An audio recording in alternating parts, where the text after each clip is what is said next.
first day of the 2020 baseball season, so I'm enjoying myself a little bit of baseball while I build some Legos and hang out with everyone. We are diving into this Lego Trebuchet, or at least a Trebuchet catapult type thing. So I get right into it. Took a night off last night from all of this.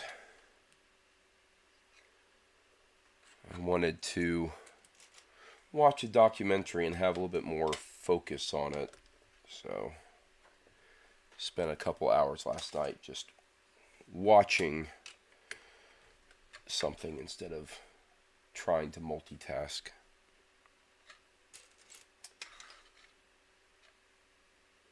Alright, Wyoming. Sounds good.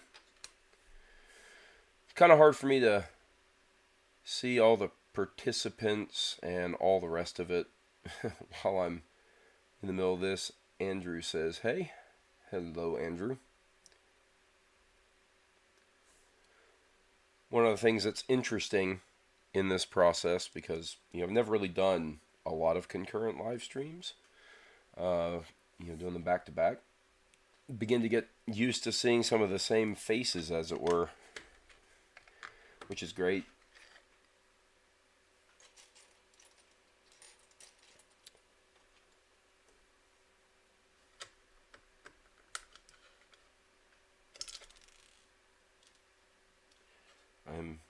Two nights ago, I had a really bad connection, really bad bit rate. I had errors with trying to set up the live stream on a scheduled broadcast and end up having to cancel the scheduled broadcast and just do a standard, unannounced live stream style thing. Really very painful process. Today's bit rate is immaculate. It is sitting at the maximum bit rate the entire time. So hopefully that's coming through to everyone in nice high quality. I am very curious to see how this trebuchet works out. Like, is it actually trebuchet mechanics or is it something else? We will find out.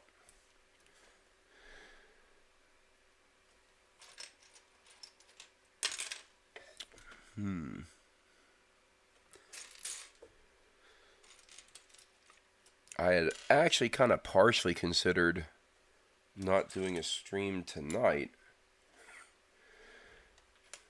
Andrew used to watch my sword unboxings years ago over and over. Love those videos. Yeah, it's, one of the things that's fun about like a sword unboxing is that I could actually have a immediate reaction to it, and the immediate reaction would include all of my initial thoughts that you'd never get. You never get watching watching just a standard review where initial thoughts might be replaced with more like something akin to final thoughts. And my sword reviews ended up becoming very unscripted. I would actually use the sword and formulate some number of thoughts, but I wouldn't actually write a script. And then I'd sit down and more conversationally talk through what I thought about the thing, whatever it is. And sorry, it was a interesting play in the baseball game. But those unboxings allowed for very, very raw initial thoughts, which I think in some cases the unboxings resulted in no real review because I wasn't interested enough in the sword past the initial unboxing experience or the first impressions to actually do anything with it, except for maybe stick it on a wall or stick it on my sword rack. Wyoming said, I bet on something else. What are you talking about?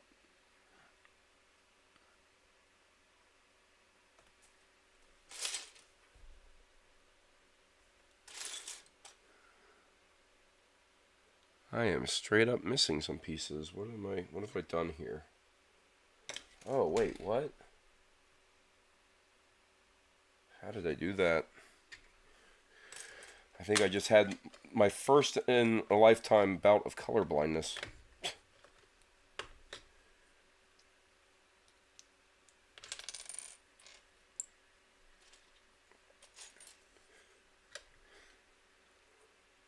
Oh, the Trebuchet. I mean, I could fast forward or have paid closer attention to it. I kind of doubt it's going to have the weight necessary to actually operate as an actual trebuchet, which is why I think it's going to be something more akin to a catapult. But it does use a chain, I think, somewhere. Yeah. Has these chains right here. So we'll see. We'll see what the build is.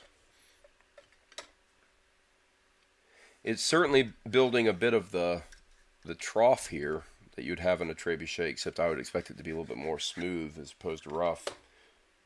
If they were actually to let it act as the trough to put, and you'd have a net as well instead of, I don't know what they're doing. Maybe it's also a non-functioning model and it's meant to just be more of a visual thing.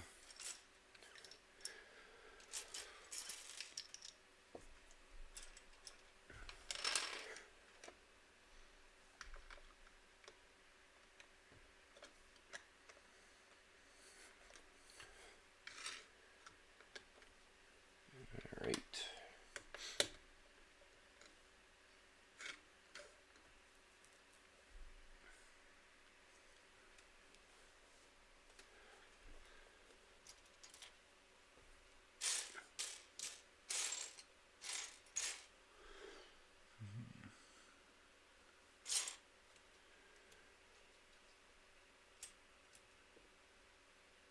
Have I been following the Matt Easton Windless Royal Armies collaboration?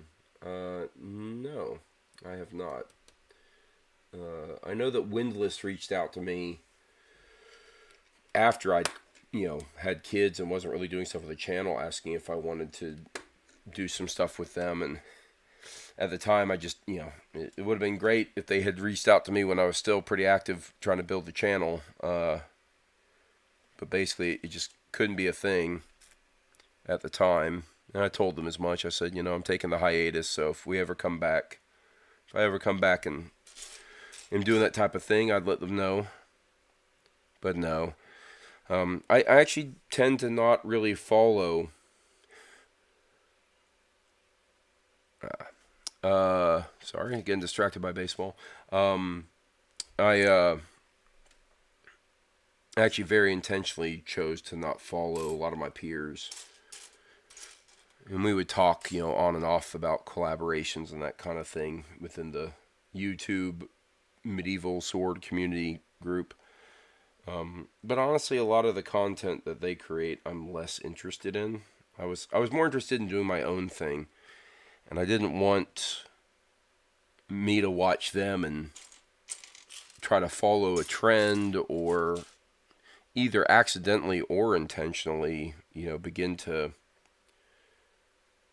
do their thing as opposed to doing my thing. So I think I'm not even subscribed to any of my peers. I have, I know all their channels, and they're on my feeds all the time because that's how the algorithm works. But yeah, I have not been following. So Matt Easton is working with Windless to do 1-to-1 exact copies of Royal Army's pieces at what would hopefully be very reasonable price. Great. Honestly, that's what they need to get back into, Windless. Their heyday and their highest quality stuff was when they were doing good recreations. So, proper, recreations. Speaking of swords, for my next anniversary, I've been considering a pair of Albion swords. Is that your next wedding anniversary? And is your wife okay with that? I always lucked out that my wife was okay with my ridiculous sword hobby.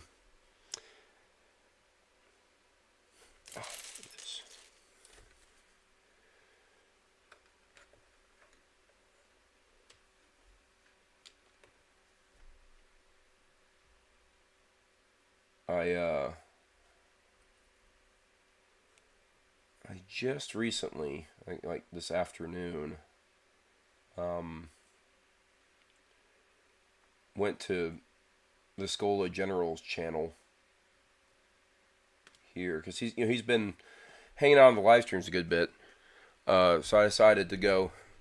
He mentioned yesterday that he had his own channel, and so I went and looked. You see channel names, and you don't really necessarily always assume that they are an actual YouTuber.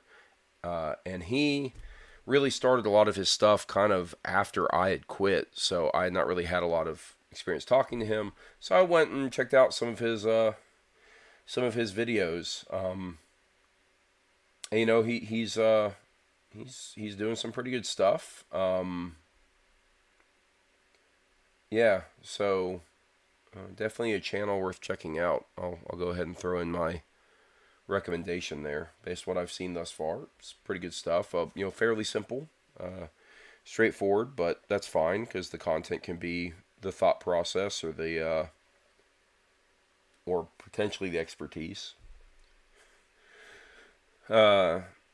Yes, she's into swords. She is a bigger sword and Tolkien nut than you are. That's called marrying up.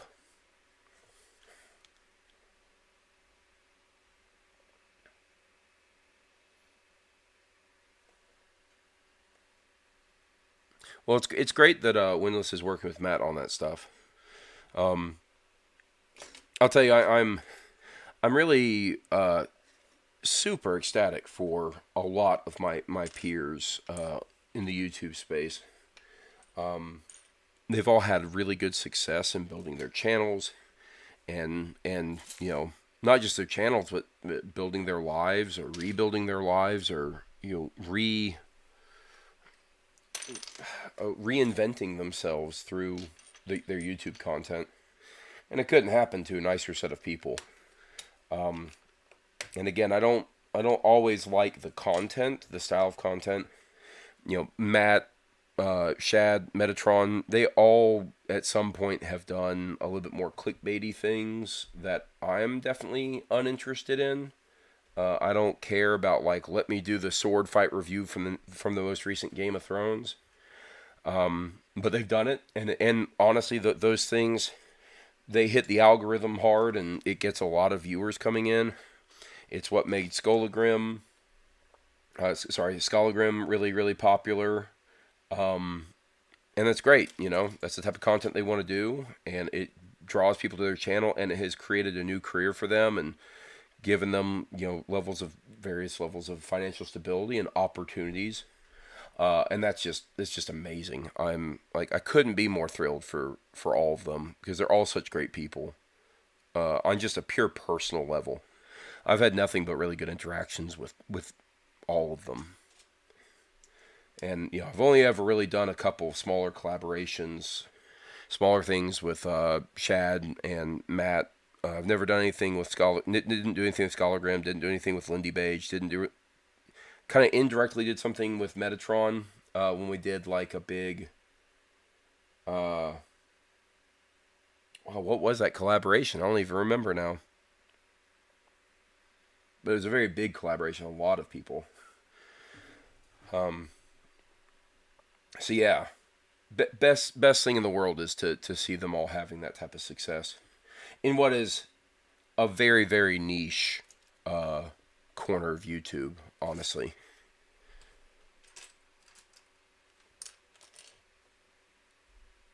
Let's see here. So based on what I'm seeing right now, Wyoming, it seems like we might be building a trebuchet here because this looks like the counterweight right here, but it's also got this little cup at the end, so it looks like it's not actually a trebuchet. So who knows? Who knows? Wyoming goes in, 5 kids, and then he gives some measurements. I suffer, I really do. There you go.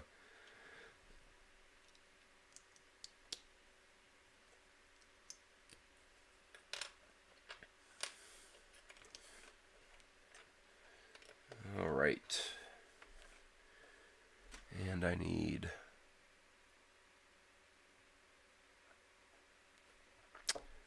a piece that I am missing. Oh, no, I've done that wrong. I see.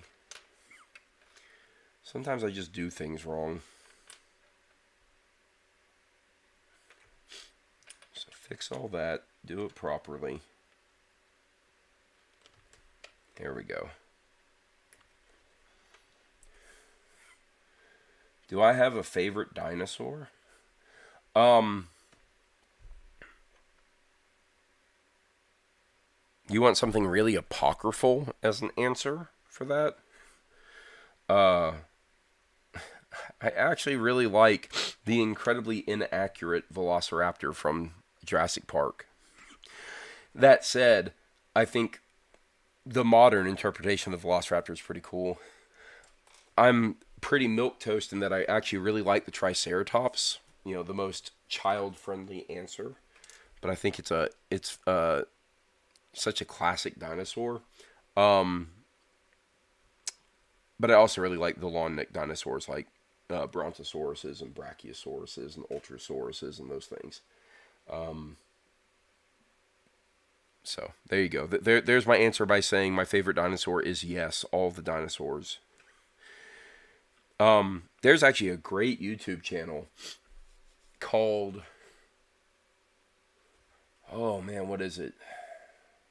Go find it. I'm going to do some YouTube channel recommendations here. Let me look it up. Your dinosaurs are wrong, right? Yes. YDAW. But it's a 64,000 subscriber channel. He deserves all of the subscribers for his content. But he does kind of a deep dive on how we think of dinosaurs from a I guess like a real armchair paleontologist perspective versus what dinosaurs are actually like. So you should totally go check out Your Dinosaurs Are Wrong. It is a great channel. I watch his content all of the time.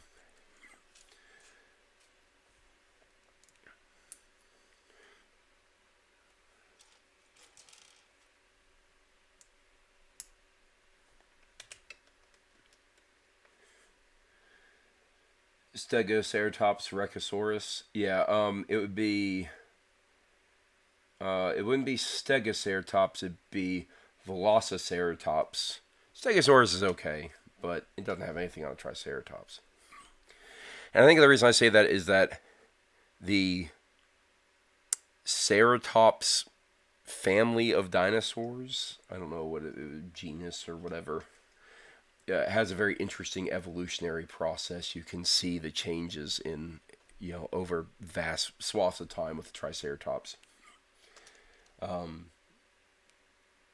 am not an expert in dinosaurs, but I wish I was. I guess if my passion of history fell through, I'd probably stick to some sort of passion of paleontology or something. I am, Utah Raptor is Wyoming, is the closest we have, I think, at this point to, if you were to like defeather it, you might be the closest to the Jurassic Park Velociraptor. Like legitimately a lot larger and scarier than the Velociraptor, because the Velociraptor is like the size of a turkey. But Utah Raptor is actually a lot larger. The Velociraptors in Jurassic Park are ridiculously large for what they really should be.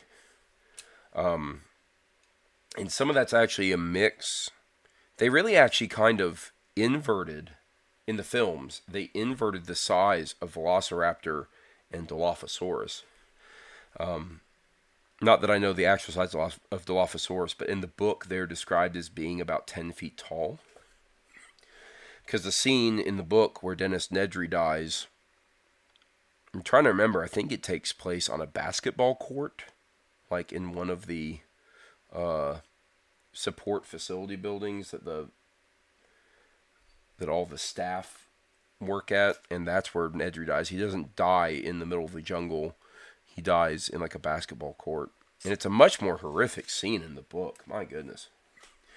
It is one of the most disturbingly written kind of parts I've ever read of something. Really scary. Makes you very scared of dinosaurs and Dilophosaurus. So, but yeah, the Utah Raptor. Bring it up on screen here. Really colorful, and interesting looking. I think this. Trying to find the one that I. So I actually bought a dinosaur book for my kids, kind of a picture book, and they have a great artist rendition in there. Oh, come on! You show me a giant picture and then it's gone. Ah, this is an interesting one. Again, your dinosaurs are wrong would probably speak to a lot of that. But there we go. That right there is terrifying. Let me. Can I get that in a bigger screen? Oh, there you go. Reddit version. So hopefully everyone can see that next to a person. That would be terrifying to see in the wild.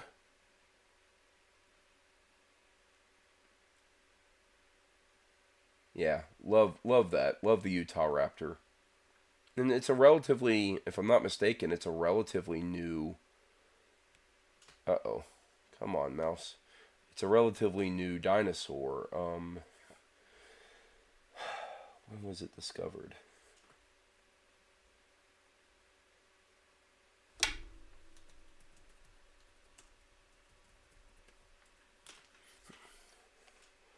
Well, it was discovered in 1991. So, it was discovered 2 years before the Jurassic Park film came out. And if I'm not mistaken, at the time, it had really not really made the rounds in the paleontology world, and it didn't really rise to any sort of prominence or interest until, like, I swear it's like only like 5 or 6 years ago at the most.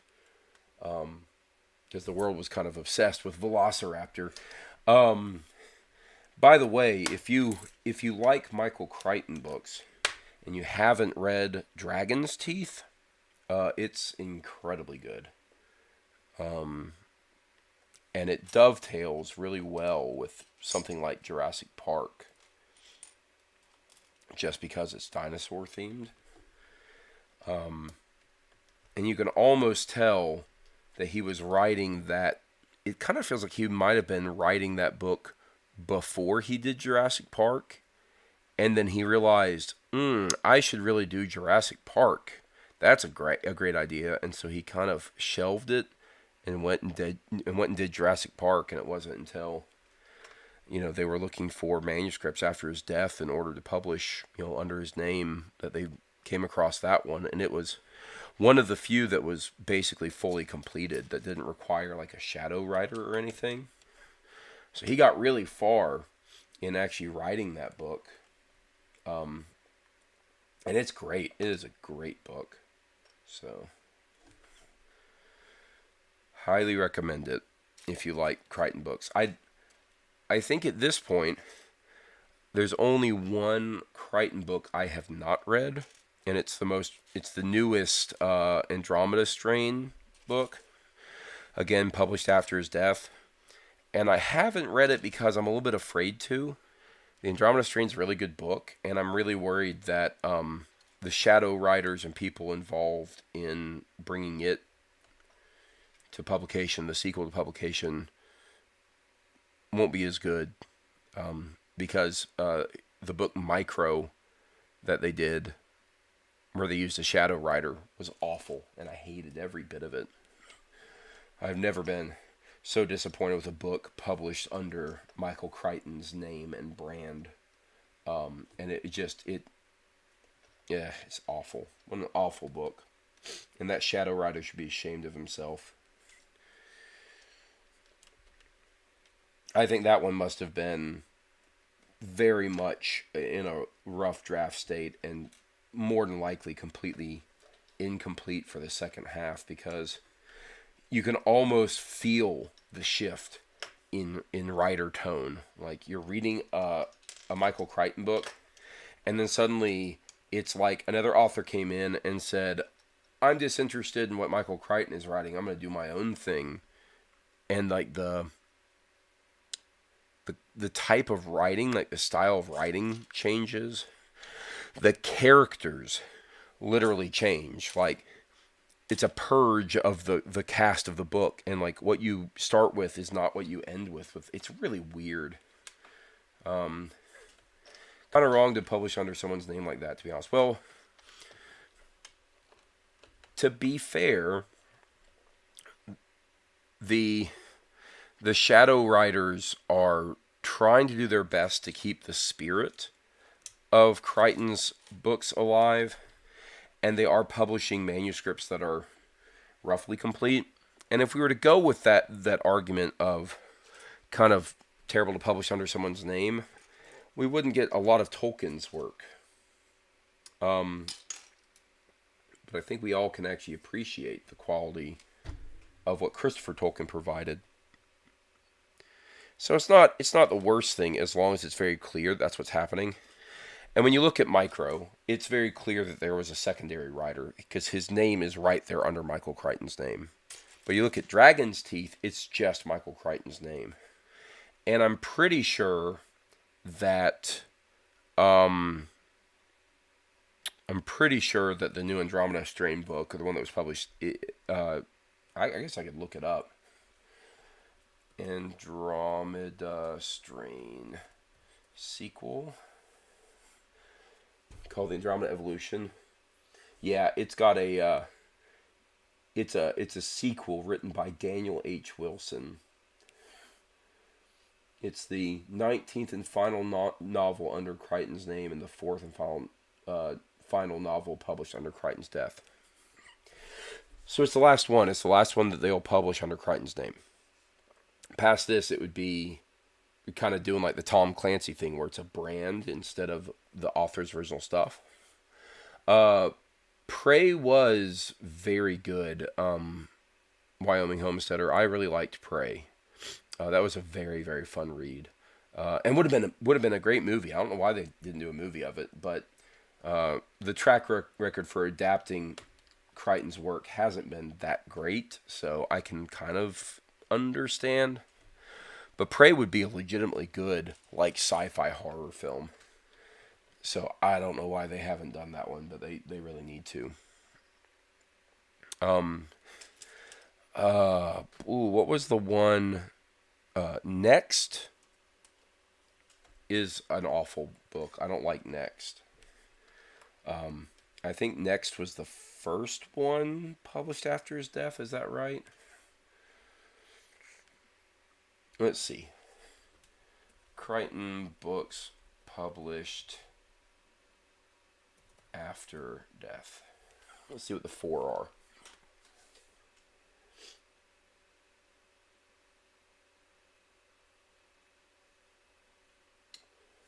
Posthumous works. Several novels were in various states of completion upon Michael Crichton's death. Since been published. The first was Pirate Latitudes. Pirate Latitudes is fascinating. I'll get into that one in a moment. I actually liked it, but I have to caveat that. And it was found on one of his computers after his death. Additionally, he completed an outline and was roughly a third the way through. So only a third the way through Micro, and it shows. A novel which centers around technology that shrinks humans to microscopic sizes.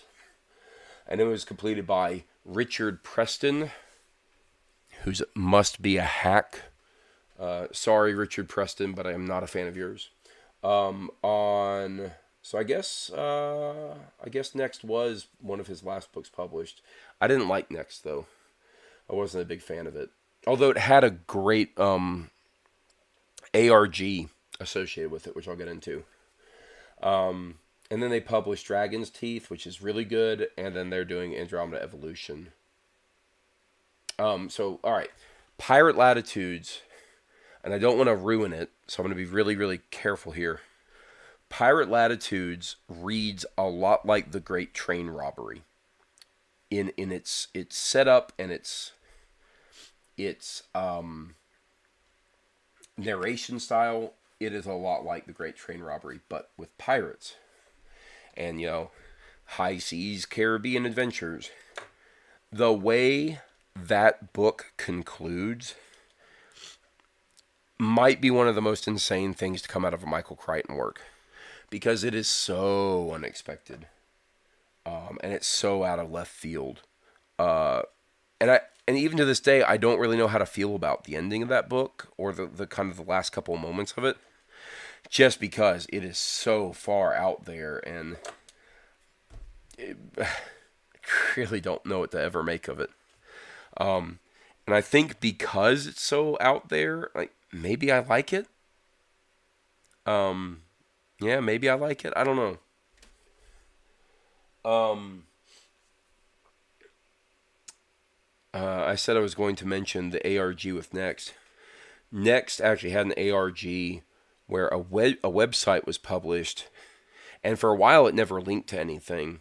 And it was, the company from the book that is Next is about like genetic manipulations and the dangers there within.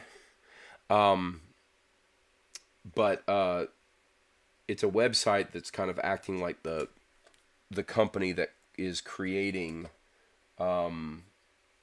this really interesting weird genetic manipulation thing.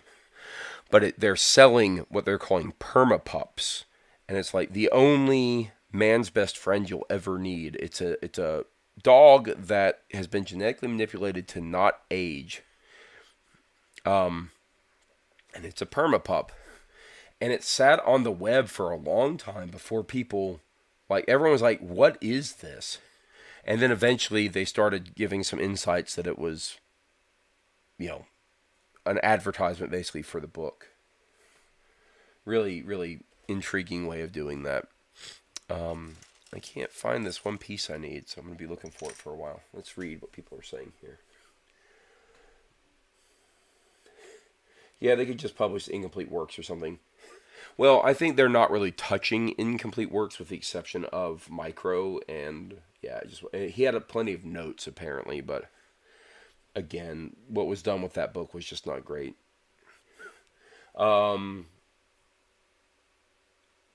You mean a screen adaptation might not follow the book or its spirit? Yeah, go figure. Played Rainbow Six Vegas 1 and 2 and almost got re-addicted to the T-Hunt mode. Clancy games were great. Games, though, not a book. Yeah, Eric, I love Tom Clancy games. If they could distill them down to a liquid form, I'd probably inject them into my arms. I'm a real big fan, generally, of the Tom Clancy universe, whether it's books, games, or films. To which, still right now, one of my all-time favorite TV shows is the Amazon Jack Ryan series. I really like John Krasinski, and he does a great job as Jack Ryan. Why can't I find this piece? I'm about to raid my stash of pieces, potentially. It's really weird that I can't find this one piece. It's a great one. Were there any internal that I did incorrectly? Don't think so.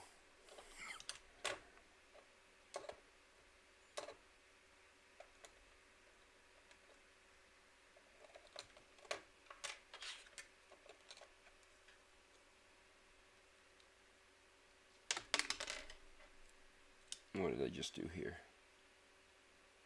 Okay. Keep screwing stuff up because I'm trying to figure out how I'm missing this one piece.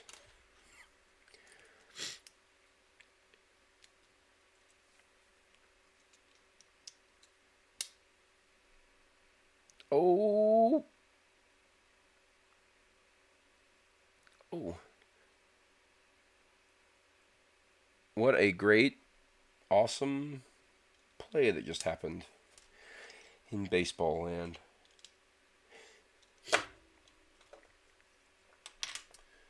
I'll dig into Jack Ryan. Thanks, we'll do. The first season is so good that I was convinced that they couldn't do a second season that would be anywhere near as good. And for the first 2/3 of it, they don't really. But there comes a moment where that second season really shifts, and by the final episode, um, it is it is classic Tom Clancy. It is the closest thing you will ever see to like a Ghost Recon moment on film, like the game Ghost Recon, like ultra skilled small group of operators doing amazing things in the second season. But yeah, the first season is absolutely fantastic, and it also does a really good job at something that normally I wouldn't be a fan of, which is it really tries to have a really strong focus on the plight of not really the enemies, but of the people impacted by the enemies or the bad guys in the show. Um, it makes you legitimately care about them. It's a really great thing. So yeah, I highly recommend that series. And once you're done watching it, you should go watch the Jack Reacher series on Amazon as well, because it's also very good. Although I will say the last episode of that one falls apart from like a filmmaking perspective. They have a lot of errors. But yeah, when I finished the second season of Jack Ryan, I was like, I have to go back and watch the first season now because I just need more of this. And when I finished the first season again, I thought I got to watch the second season just so I can watch the last episode again. So I have watched that multiple times, like in a row. It is absolutely fantastic. All right, how am I missing this piece? Seriously, did I? The thing is that I don't have my stash of these types of pieces upstairs. I'd have to go downstairs to get it.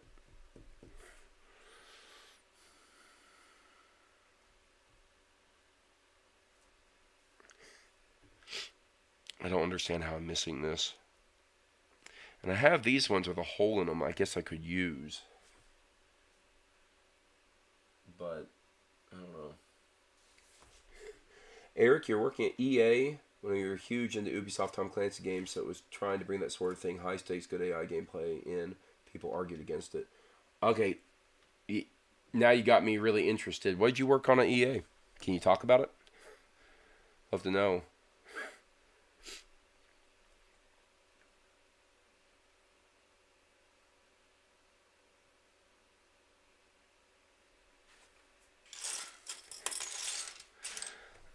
Is it behind my tablet? No.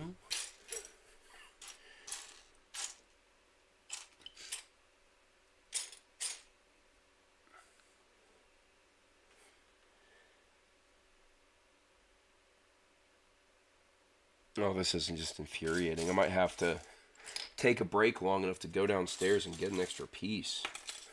My goodness. I'm kind of a purist when it comes to like using the right color and right piece for the step. So not having the one piece I need is gonna kill me here. Might actually do that. I might take a 1 minute break and do that while Eric tells me what he worked on at EA. All right, and you may not have even worked on games, but uh, I'll be right back. And when I get back, we will have the piece we need. I certainly hope so. Uh, let's.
All right. Here it is. Here's the piece I needed right there. And here's what's going to happen is I'm going to come across this same piece in a moment now that I've run downstairs and gotten it. I have, oh man, I feel out of breath running up and downstairs that quickly. I have giant totes of bulk Lego bricks downstairs. I haven't moved it up here because I don't really have a lot of space up here. But I need to. I need to hoof them upstairs at some point. Alright, let's come over to the instructions. So let's see, Eric, you worked on the Godfather games, a bit of Dead Space era before the Echo Crisis, yeah. Cool. Now were you, did I drop it on the floor? No, I'm pretty sure I did not drop it on the floor. It should be somewhere. It's always possible it is actually missing, like they didn't get it included, but it's such a rare thing that I just assume that I have it somewhere and that it's buried. You'd be surprised where pieces can turn up. They can hide under just about anything. And if it's at the right angle, you'll never find it. Like, that's how it works. So you'll come across it naturally later.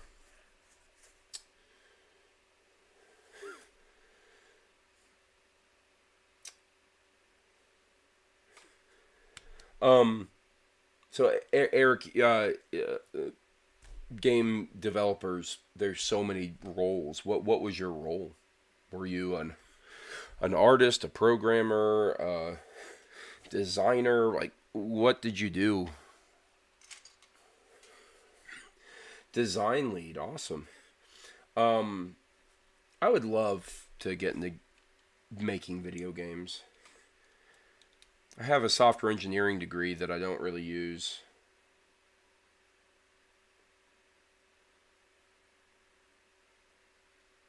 Wait, what am I doing with this piece?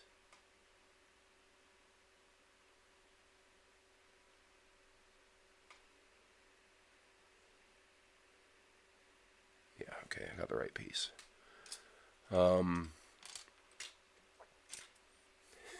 I'd like to think I'm actually a fairly competent programmer, but I have a really hard time judging my speed, like how good I am at Swift development, and I tend to do a lot more of taking my time and trying to solve problems kind of my own way. And I've never really done it professionally because I like doing my own thing when it comes to programming. But I'd like to think I've done some pretty cool things in my time.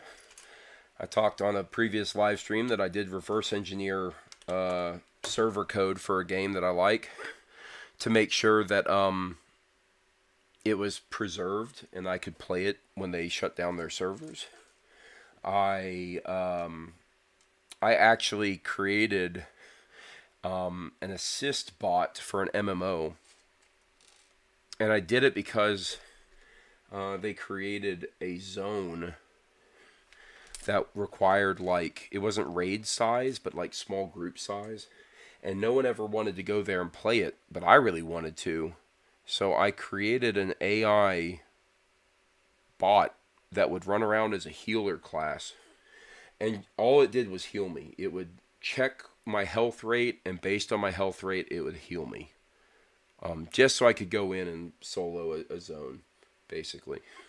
And I did that utilizing a pre-existing DLL injection software suite that, or not really software, it's DLL injection that I'm sure was utilized by like gold farming bots and all that crap.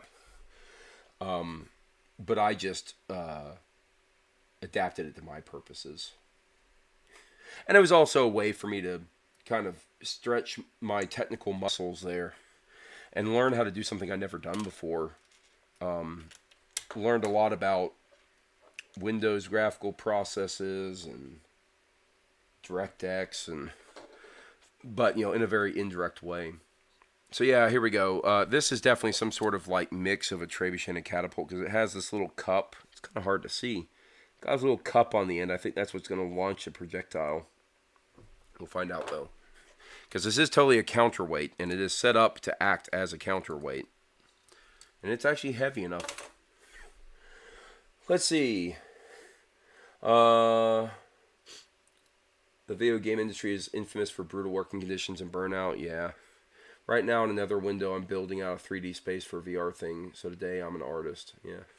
You want to see what I did? Well, earlier.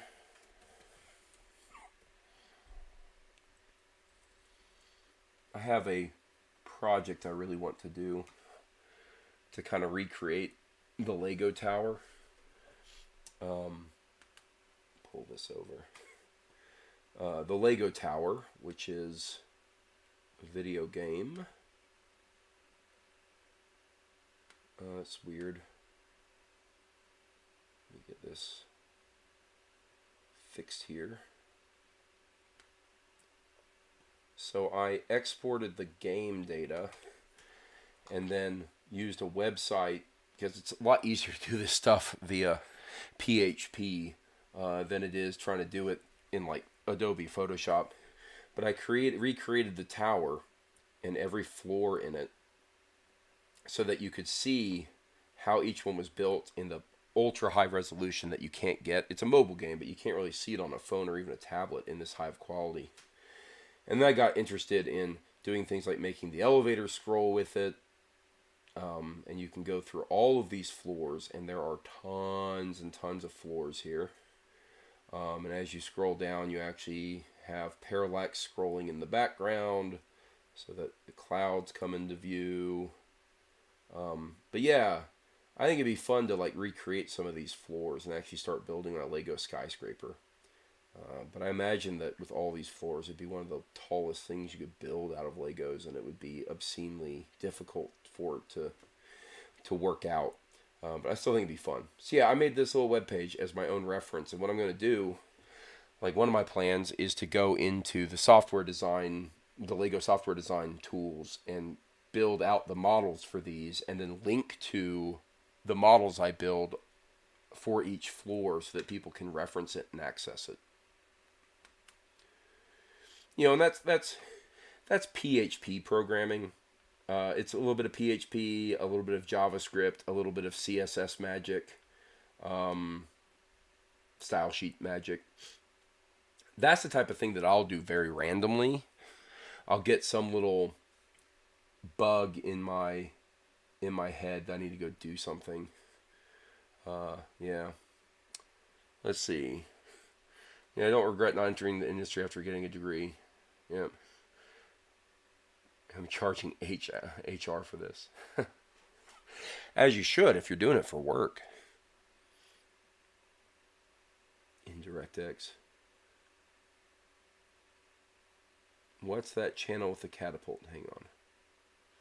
Oh, hey honey. My wife is on. I am still watching baseball though, honey.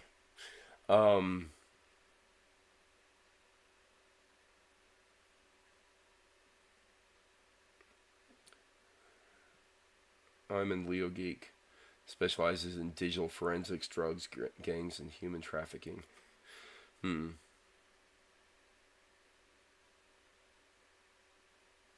Yikes, I'm not on that whole web thing at all.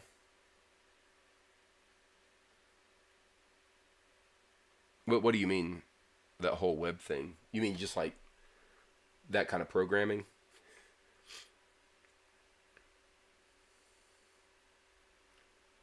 Alright, pull up my instructions here.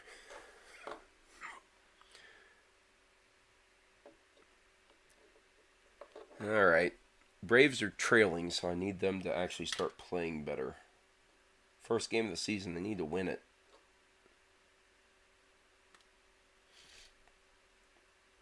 Alright, let me get the instructions set up properly again. I really need to do a OBS window that is just me showing web pages, because that'd be a little bit more efficient than always constantly resizing and rescaling and moving these things around.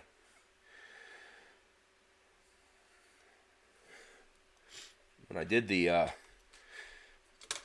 the web programming, PHP has really served me well, because when I did the uh, recreation of the server, when I replicated and made my own server for an online game, I discovered through packet sniffing that it just utilized HTML calls almost entirely. So I was actually able to recreate all of the client-server relationship stuff with PHP and, a basic SQL database. And there's probably so much work I could do to clean it up. And honestly, it's an unfinished project. I only implemented enough of it to make it a playable game again from like a PvE perspective. All the online, like, call it multiplayer interaction bits, I never did. Because I wasn't really interested. I just wanted to make the game playable again. And I feel like part of that was just me wanting to preserve the game. Because once it's gone, it's gone. Yeah, not a web person. It's got to go to C sharp. So C sharp is actually my preferred programming language when it comes to Windows applications easily. Doing like a visual C sharp project. That's what I did my AI driven bot used was C sharp. It's that nice blend of the power of C++, but without all the headache of trying to manage the way C++ works, and simplifying some of the workflow. In my opinion, I've never been very good at C++, just because I feel like the readability of the code and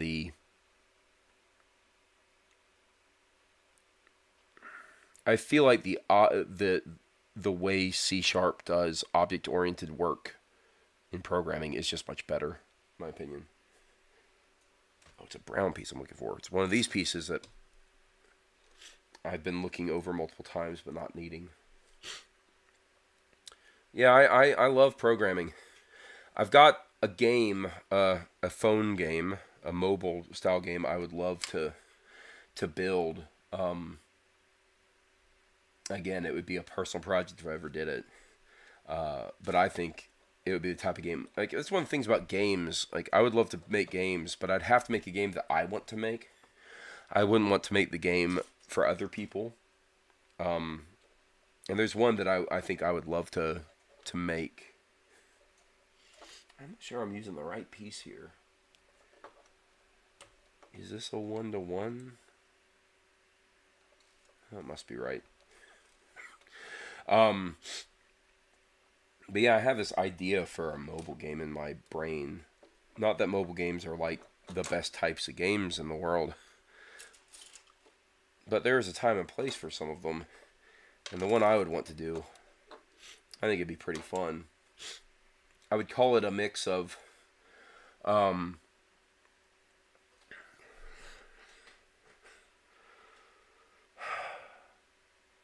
it would be a mix of the incremental gaming genre with like Ingress. That's the best way I could describe what I have in my brain. And then throwing in a little bit of like The Division and a lot of focus on simulation. That's the best way I can describe it without getting into like a really in-depth detail on my thought process of what the game would be. But there's a lot I'd have to learn to do that. Namely Unity, probably more than anything. I'd have to really learn Unity. And it's just not something I have a lot of time for. I know Unity tool set well enough to like extract game files and set up a 3D space. But like all the interactions and shaders and all that stuff is well outside of my experience range.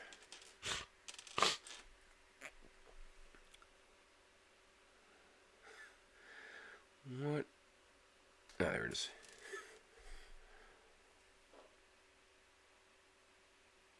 That's interesting. They are miking the players in baseball now. So you can. Oh, never mind. This is a national game. That's why. They've started doing this thing in national baseball games where they'll mic random players on the field so you can hear the chatter. It's kind of interesting and fun. Best supporting character of these streams is the iPad. No iPad. It's an Android tablet. I don't do Apple products. Trebuchet guy I was thinking of was Todd's Workshop. Todd is great. Yeah. Todd's Workshop is great.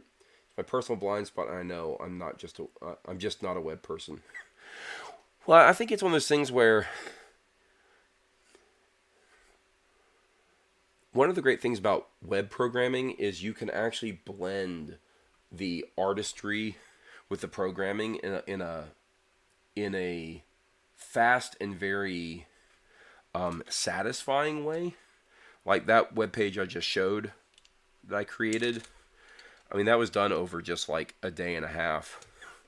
Exported the game files, got all the images, uploaded them, did some file naming, standardization, created a real basic PHP script that read from the image, the folder that managed the images, automatically spit out HTML code that stacked them all appropriately and organized it all, and then put some CSS to make it look good. It's a day and a half of poking around at web programming. So I like that. I like that aspect of web programming, and I've done quite a lot of web programming, honestly. Again, personal projects. I'm making a game now that I procrastinate on because I know it's lame, but I need to finish that. Thing I want to do after this is, after this paying project, an unpaying project, and my other game. After that, I want to do a viral game about Steam. Nothing I've wanted more than to hear the players' expletives. They keep it clean, man. They keep it clean. We got some retracted messages. Wonder what that's all about. Did you decide to delete that, or did YouTube decide to delete that? Eric, Wyoming says, lives with that. I'm a planner, organizer. My personality, my wife will procrastinate when she gets around to it. Bone Trader. I literally just randomly came from one of your videos that I guess you uploaded like 6 years ago and saw you were live. And it was a Highland Mallet vid. Oh, yeah, the Highland Mallet. Bought that at the Highland Festival. Oh, look, Scholar General is finally on.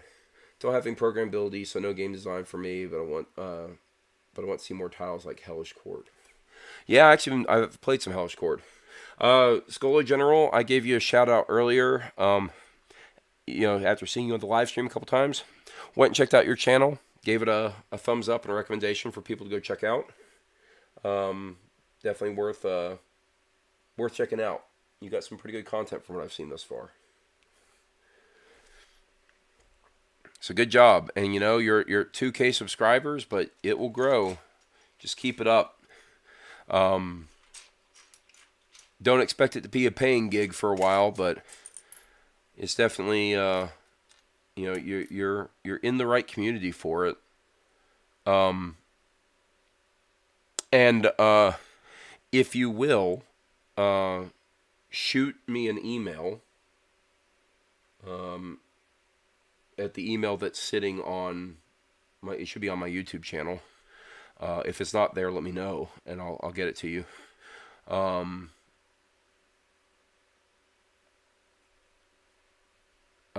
But yeah, let me know and shoot me an email with, if you are on Facebook, with your Facebook info.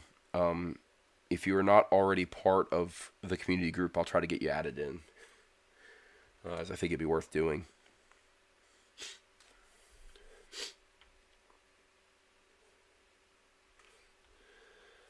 Alright, I'm staring at no pieces that I need. And I need this one piece. This is going to be my mantra on these streams. I need this piece and I cannot find it. I have no mouth, but I must scream. So annoying.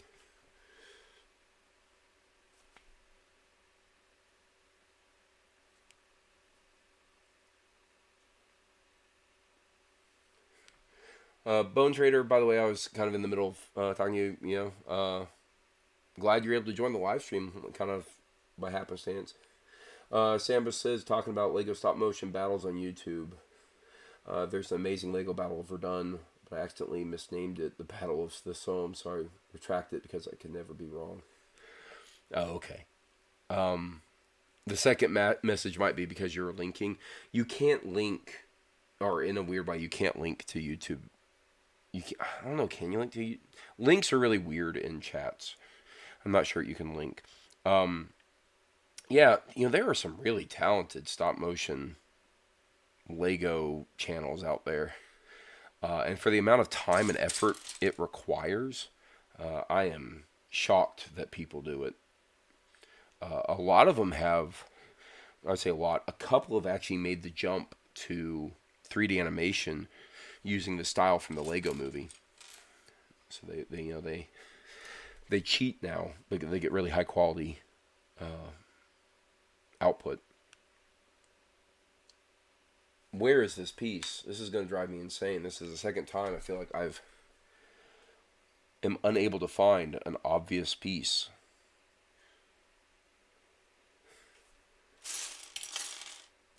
It's this round piece right here. I need it. Can't find it. And I don't have these round pieces sorted in the same way I do the standard blocks. So trying to find a replacement for it would be awful.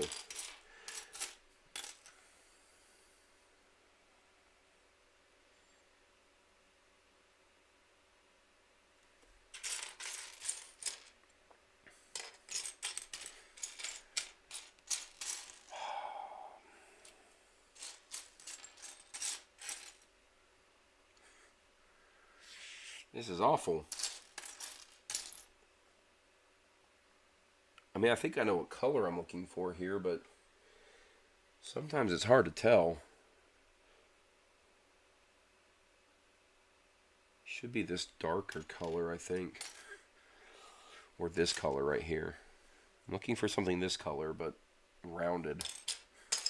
And I found this other rounded piece at the Target that I'll need later, I'm pretty sure. Could it be under something? There's always a possibility it's stuck under something.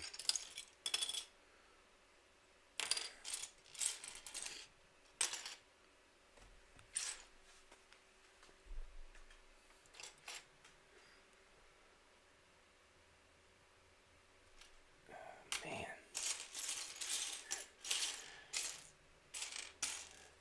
This is where Lego moves from being zen to being frustrating.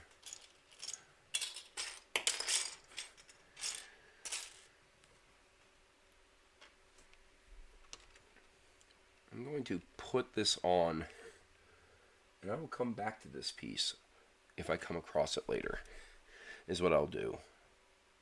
Because again, I think I'll probably just come across it randomly when I'm not really paying as well attention. I missed the stream a little earlier because I had a track meet that I was coaching, but I'm enjoying these daily live streams on the channel. Great, I'm glad people are enjoying it. It's very different content. There's a spam saying deep in Creator Studios channel to allow links. I'm just not going to. There's always some risk you put in there, and it's not like I don't trust you guys, but you also never know with who might be joining a stream that's generally open. But yeah, I've been really happy that people have been joining the streams, seeing as how this is radically different content. Most people aren't coming to my channel for Legos. I have done the great job of losing a lot of subscribers over the past couple days, which I expected to happen. Once you start doing things outside the norm, subscribers start saying, done following this channel. That's cool. That's fine. But I've been enjoying doing these streams. They're fun. Oh, I just launched a piece somewhere. So I'll have to go grab another one. I'm sure I have plenty of them. It's a Technic piece. I know I have plenty of them. Just need to find one here, so I don't have to go grab my giant box of Technic pieces. Oh, great. I seem to have dropped the one piece that I actually need, so I guess I have to look for it. Or step on it later. There we go. But yeah, no, this has been a great experience for me thus far. Just doing these streams, hanging out. It's the kind of thing I kind of feel like I want to do more of, and again, I want to do Lego related things because I enjoy Lego as much as I enjoy swords. Other people may not. That's cool though. And again, I want the channel to start being rebranded a bit more as being a channel of my interests and not the interests of the HEMA community or of sword enthusiasts. That stuff can still be there, but it's because it's my interest, not because I'm trying to make a channel that is, marketable per se. Lets me be a little bit more real and a little bit more myself as well. People get to actually know me a bit better, because I don't know how well my personality comes through in a pre-recorded format where, I'm doing much more presentation style. But I will say that if this trend of missing Lego pieces keeps up, or me unable to find them, there we go. Finally found it. So you're going to hear me start cursing. That can be really annoying, not being able to find the piece you need.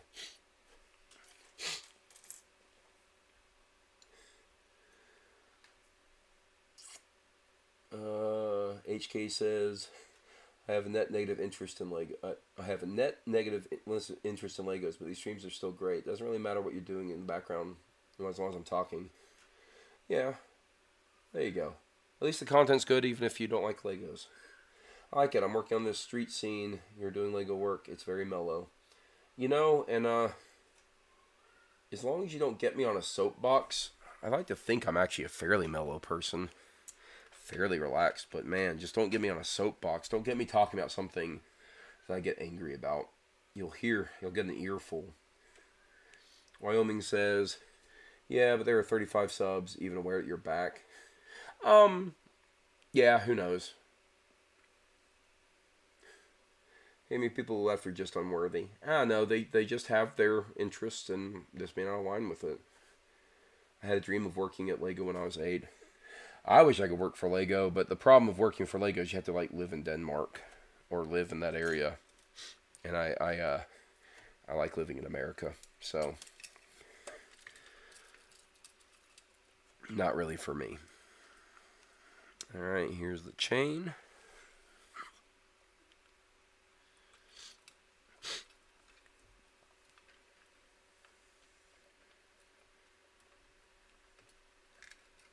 Goodness gracious. I don't have large fingers. But sometimes I feel like I got giant sausages on the end of my hands that just don't work. Alright, with the exception of the one piece that I was missing, that I was unable to find, the trebuchet is complete. Shall we see if it works? Let's get a zoom in on this thing.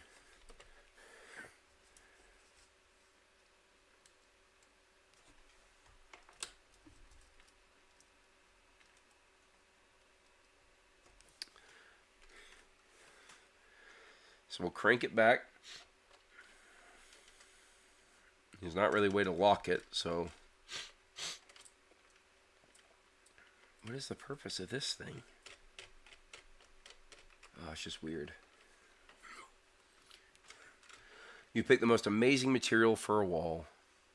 Is it like a super satisfying repeating texture? Alright, here's my projectile right here. Is this little stone piece. Here we go. That actually works. So let's let my inner filmmaker take over for a moment. Let's try to get an interesting shot here. Let's see if I can hit this Lego man.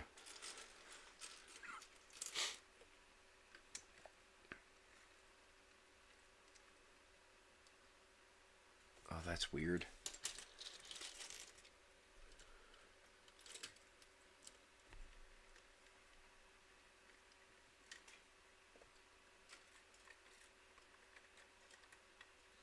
Alright, let's see if I can hit this. One of these Lego people. Here we go. Oh, my finger got in the way. Giant sausage fingers, I'll tell you.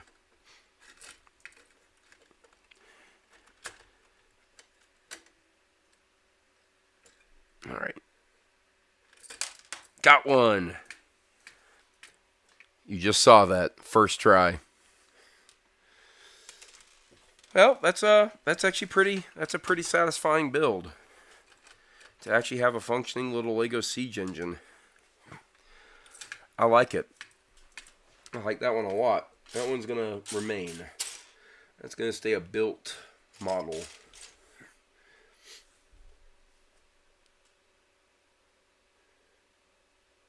Now make it powerful enough to KO the tower. There we go.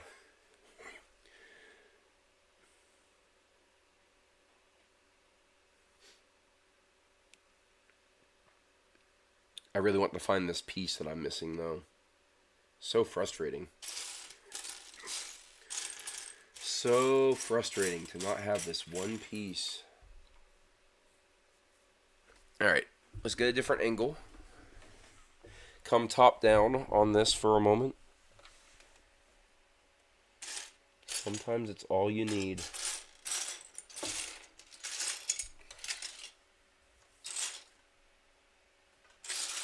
But no, I really don't see... Oh, there it is. Ah, desk was in the way. I found it. Now it's a complete model, and my inner OCD can stop bothering me. Alright. Trebuchet and tower complete. We are moving on to a little archery stand. This will be a very quick, simple build, relatively speaking.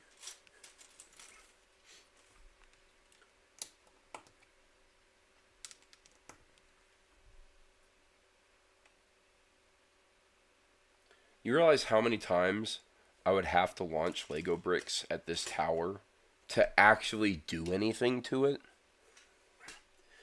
That is like water on rocks. It might eventually do something, but it's going to take a long, long time. I don't think I have the patience for that.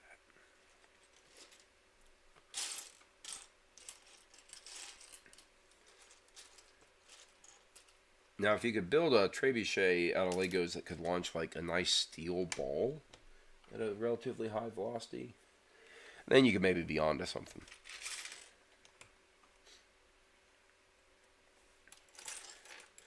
Oh, that's a fun... Oh, okay. Okay. Now that I know what this is that I'm building,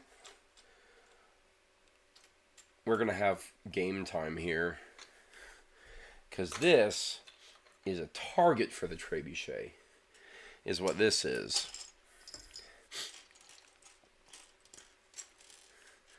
Have my basket full of ammunition. My trebuchet. Get it back in view. Yep, that's what I'm doing. Alright. Let's see if I can't take out this barrel. Let's do this. Alright. Aim it a little bit more to the left.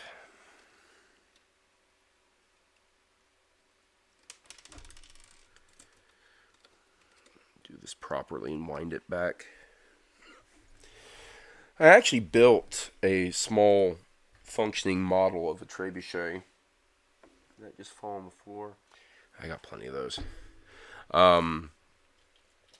You know, a little wood model.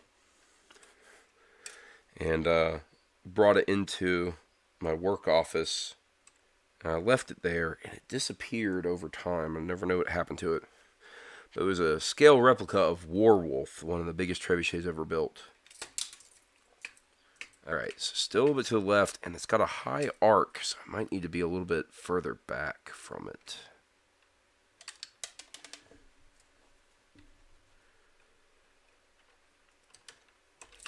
Let me fix this piece here, too.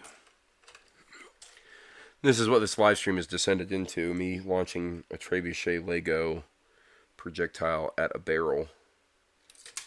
Ah, so close.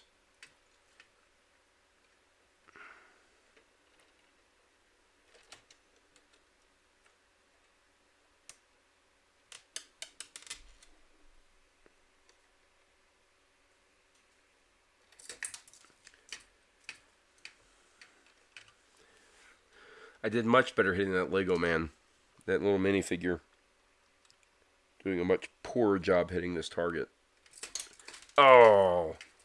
Didn't hit the barrel, though. Gotta hit the barrel.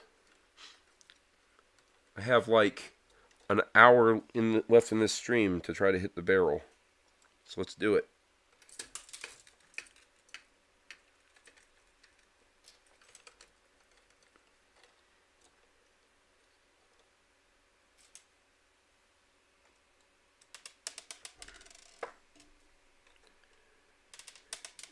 Okay, suddenly this piece won't sit in the bucket. I don't get it.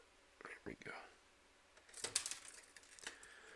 Well, one of the problems is that there's a very large inconsistency in the height of the projectile. So it may or may not land in the right spot. Like that was much more direct. Sometimes it arcs a lot more. I'm not really sure what the cause of that is.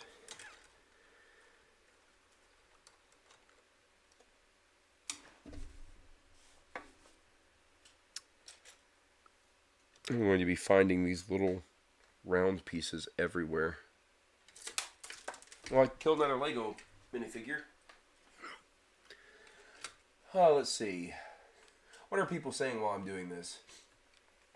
I've done any archery. I've done some, but I'm not very good. Ditto. I have both a compound bow and a long bow. I'm much better with a compound bow for obvious reasons. I got it! I got the barrel, but in an indirect way. Hooray. I mean, Legos don't accurately represent real medieval siege warfare. Say it isn't so. Can Lego ever really defeat Lego? Well, to be fair, the only thing that can defeat Lego is Lego. I mean, is there anything worse to step on than Lego? Put a cat treat in trebuchet. Great cat toy. I've actually done that with a model trebuchet before. I would actually do that. I would launch it for my cats. Make it like a movie cover, projectile and flaming pitch, and launch at a tower. Have you ever gone hunting with your compound bow? No, I have not. I am not a hunter.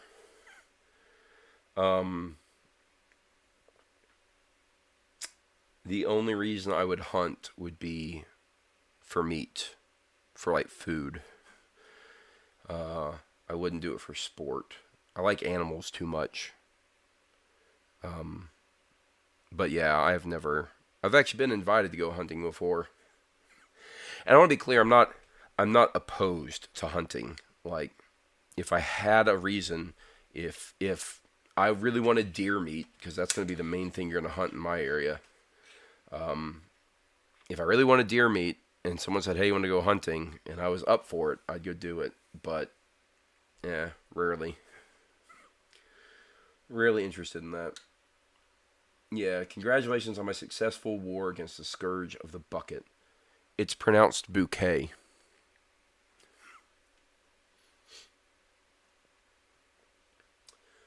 Alright, well, that is it for this tower build. I've done all of it.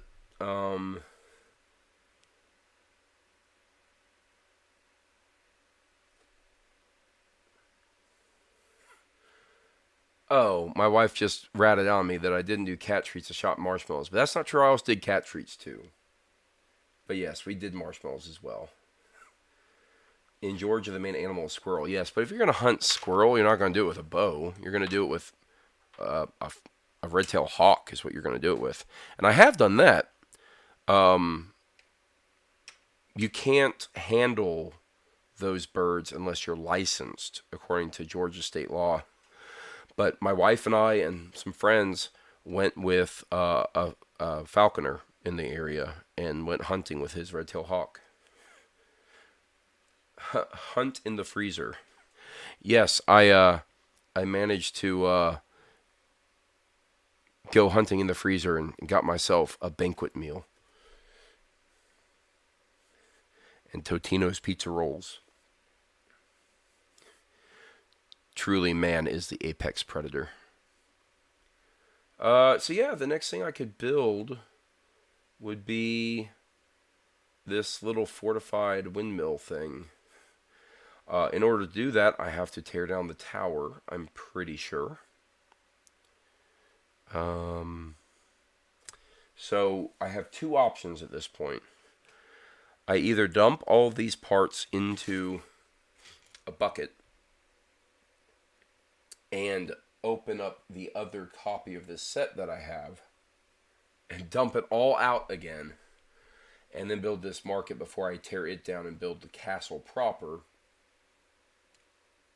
Or I tear down this tower and have to go back and rebuild it later because I think this tower is what I'm going to want to have eventually. Or I take all these parts, I put it in a bucket, and I do a different Lego set that is not thoughts from the chat. I don't know there's many people on the chat right now. I think there's like 3 viewers right now. But certainly open for thoughts on that. Genius strategy by Lego to force parents to buy multiple copies of the same set to avoid further whining from their child. I'm pretty sure the 3-in-1 sets are much more popular among adults, actually.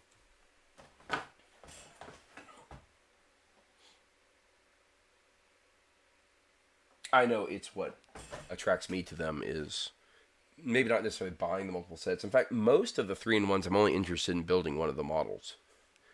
I have one over here that's like a Ferris wheel. And it has 2 other alternate builds, but that's the only one I want to do is the Ferris wheel.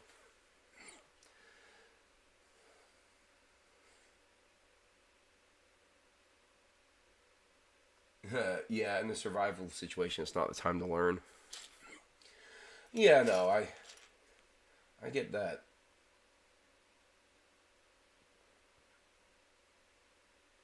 Keep the tower, says Scholar General. So that means I need to go open up the next set. And I need to find a bucket to put these parts in. Which means I need to free up a bucket somewhere. I could just put these pieces back in this box as is. I usually like to get a Ziploc bag, which means that's what I need to do is go get a giant Ziploc bag. Go steal one from the kitchen downstairs. In a moment, I will do that.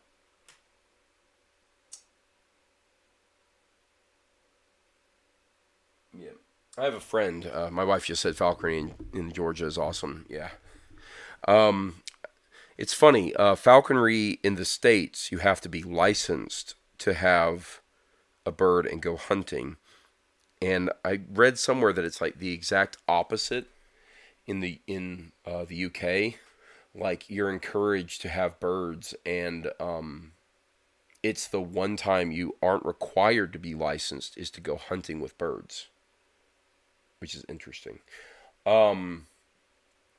Yeah, I'm gonna go get a giant Ziploc bag, and then I will be back, and we'll figure out what the next step will be here. So let me put on this screen, and I'll be right back.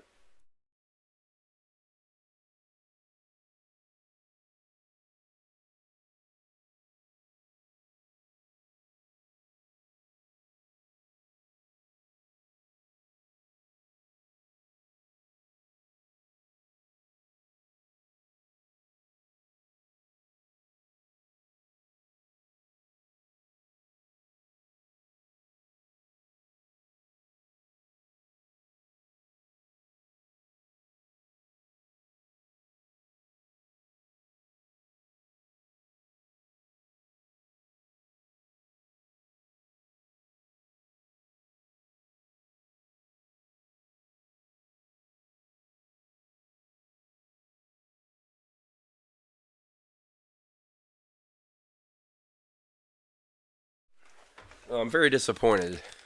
The Braves are now hard losing, so I don't think they're going to be coming back from this one. Not a not a great way to start off your first year or your year back from a World Series win, but there's 160 games in a season, so there's 159 to go, and this one could just not matter in the long run. Who knows? I'm really wondering if I have enough of the types of pieces I need to build all the models with all the leftover parts that I'd end up having.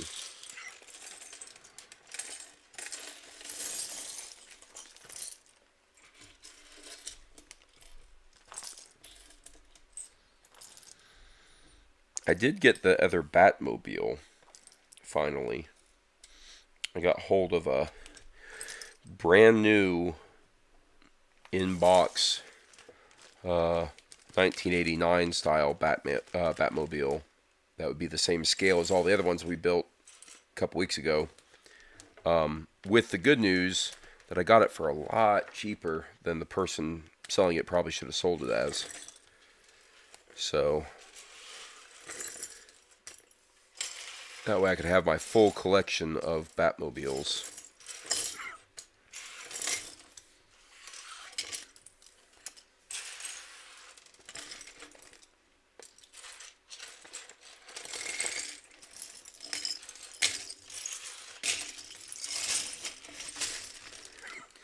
Did I play baseball growing up? Not baseball. I played softball. Baseball is the one sport I grew up watching with my dad. We didn't really do sports outside of that. My father is from New York, so he watched a lot of Yankees games when he was growing up. When he moved to Georgia, we became Braves fans, I suppose.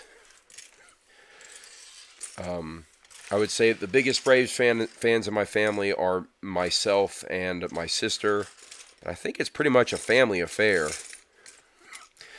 To the point that I saw my brother when he came and visited us. He lives in the Netherlands. He came and he visited us, and he had a Braves hat. And I was like, dude, where did you even get a Braves hat in the Netherlands? It's like, how? Because that's where he lives, and he's been there for years, and it was a relatively new hat. I don't know. I don't think he bought it when he came stateside. Like, the very first thing he did was go and buy a Braves cap. It's very weird. But I don't know that he really follows them all that much. It's just kind of the family team, the family sport, as it were. At least for most of the guys. Alright, I'm going to put those pieces away. I got my tower and my trebuchet here. Looking pretty good together. I'm going to build something different, though. I want to take a break from the castle, I think. Might come back to it tomorrow. I wonder if I could do a smaller kit. But yeah, no, I played softball when I was younger. That was my variation of baseball.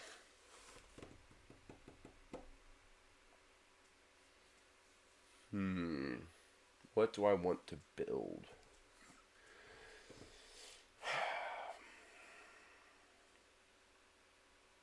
Yeah, I don't know. I don't know what I want to do. This is like the problem of I got too many options now. And a lot of them I really want to do, but they'd be an investment of time to start.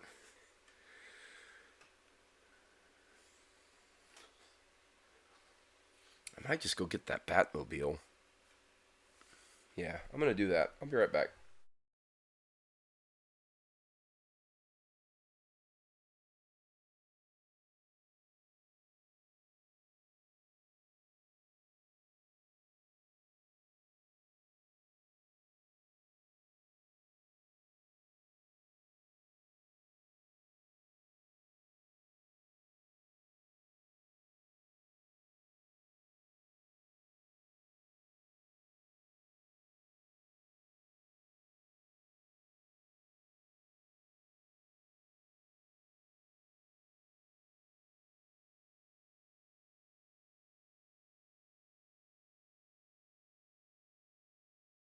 All right. So this is the Batmobile. The last one that I need to do. I need to enter it into my collection 76119. Oh, wrong place. 76119. Yes, this is it. I own this set. I have to sign in. I own this set. And it is now going to be used. Complete. Because I'm opening it. There we go.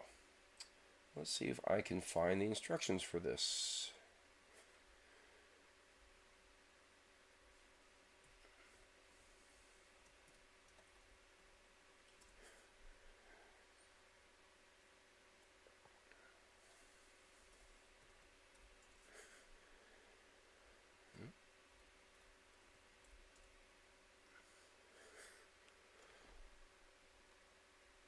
Okay. Somehow I'm failing to type this in properly. There we go.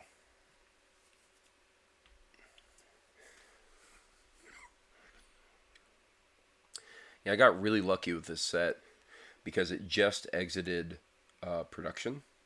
So usually when that happens, sets go up in price. But the person selling this was selling it for, I think, less than the shelf value when it was new. Just because the box is so banged up, but it's new. So, catch up on chats here. In G at the time, we had a bit of forest, so I'd hang cans and trees and shoot them. So forest walk, shoot the cans, or swing around the breeze. I got pretty good. That's a really good idea. Now my eyes aren't that great. Did you play baseball growing up? I already read that. Working on pole in 1941, I have the most amazing brick material now. Cool. Never played baseball, but I think the strategy is much more complex than many realize. Yes, it really is, and the strategy is ever evolving in the major leagues because the skill sets are constantly evolving and the rule set is constantly evolving. But the core of baseball is pretty well defined and unchanging, and I love baseball. There's a great... Oh, come on. There's only 2 bags in here. 1 and 3. Is it missing a bag?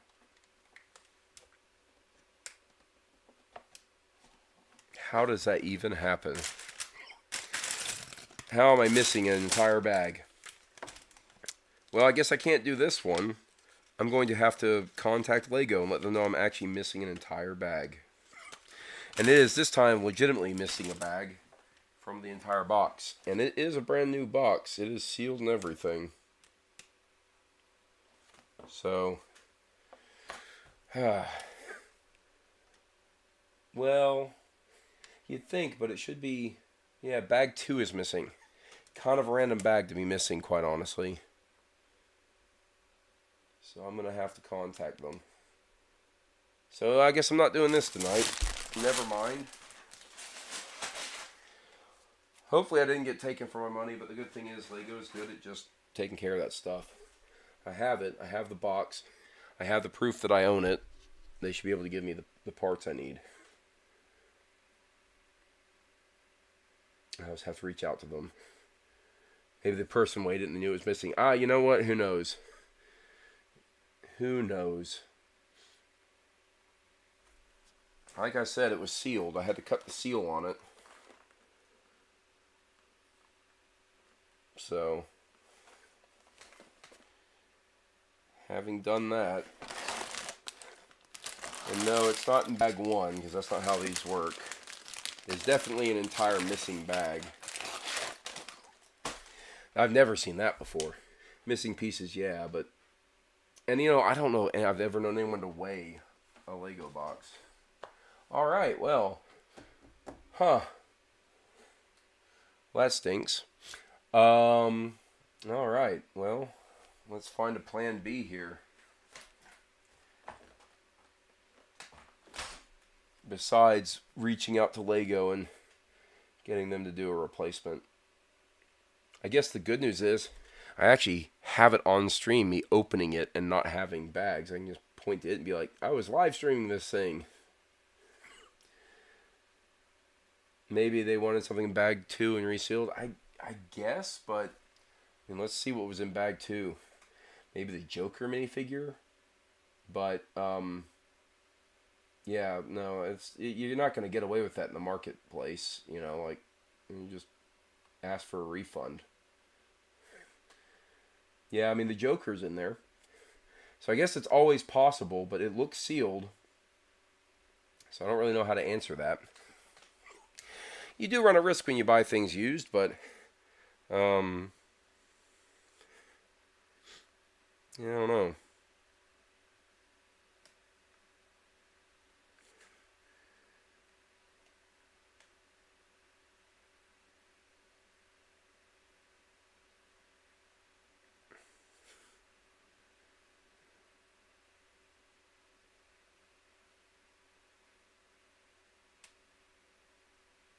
Yeah, who knows?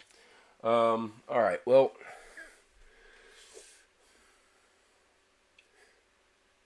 yeah, if you're gonna do that, you wouldn't just take bag 2. You would take bag 1 and 2. You get both minifigures. Who knows? Let's see. What is something I could build that I want to build right now?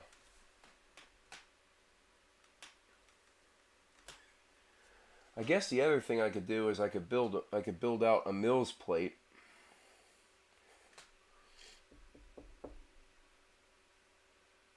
That would be very boring on stream, though, I think.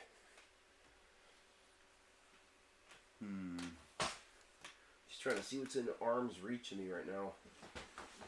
I have a non-Lego build here that I want to do as well. At some point.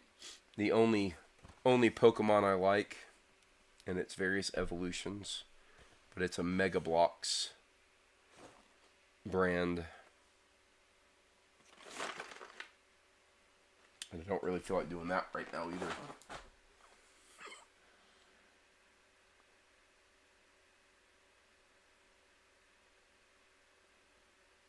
I think he's fine. I'm watching baseball. You shovel your front walk and currently building up the fire again. Yeah, it is springtime in Georgia. Nice, mild, sunny weather. HK says, ever considered audiobook narration? Why would I consider that? I am 95% sure that I would never get a job in audio narration. More than 95% sure.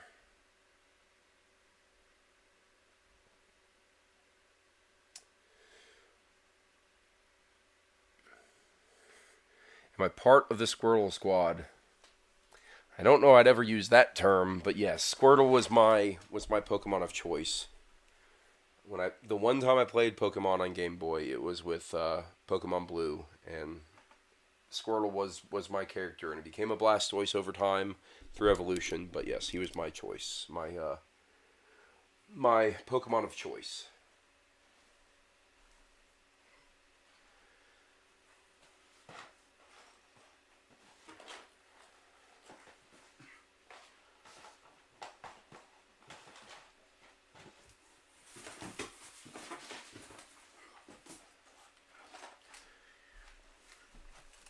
All right.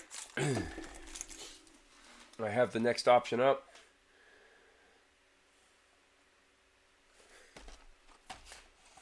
We're going to do the Wolverine build. I really only bought this because I wanted the minifigure. But I'll build the whole thing. Why not?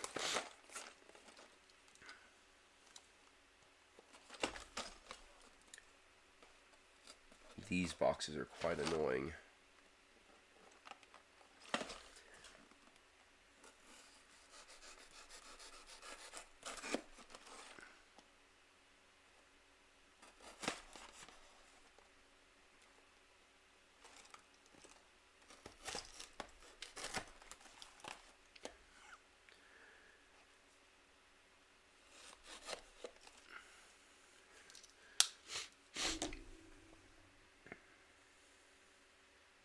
we've had first winter, but not second winter.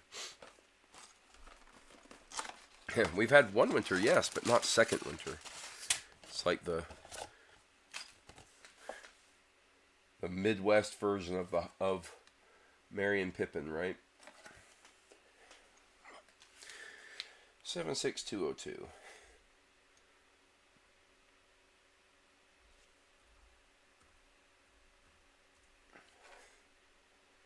Already got that in, but I need to mark it as used complete.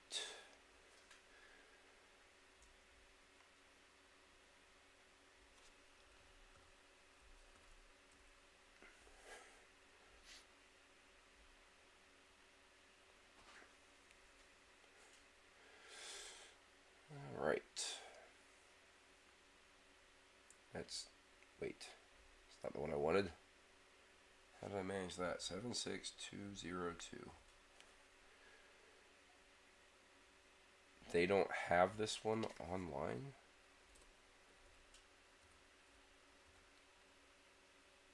Why is this not showing up? That's really weird.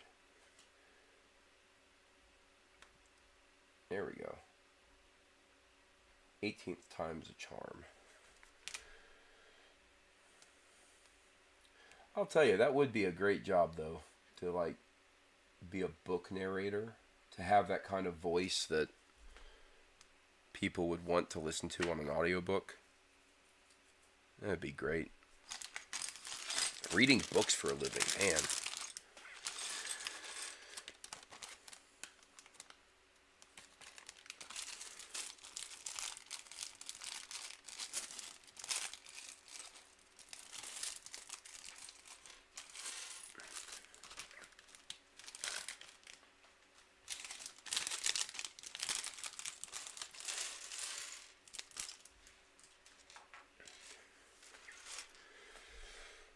All right.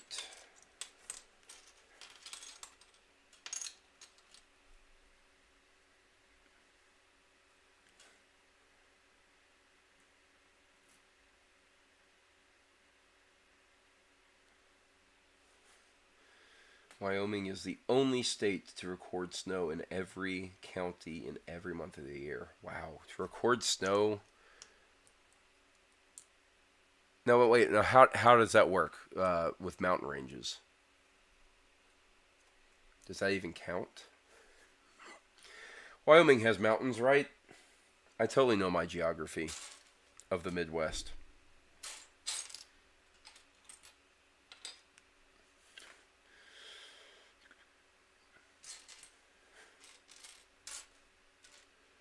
All right.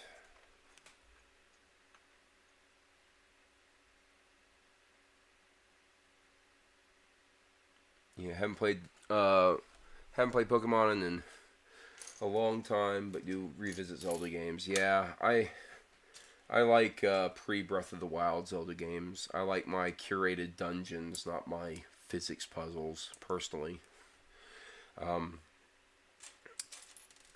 What is that YouTuber's name? Nick something.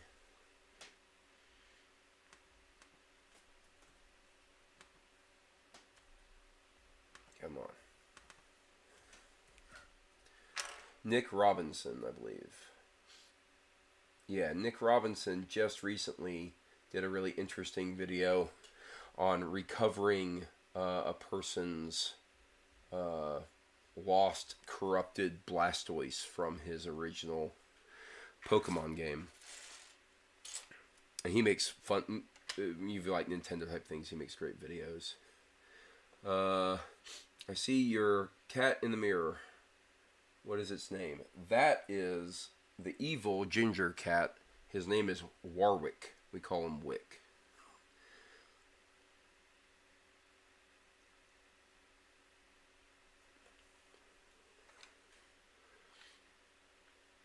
He's up here because I removed the cat gate so he can get up here. And he's currently just trying to figure out what to even do with this space.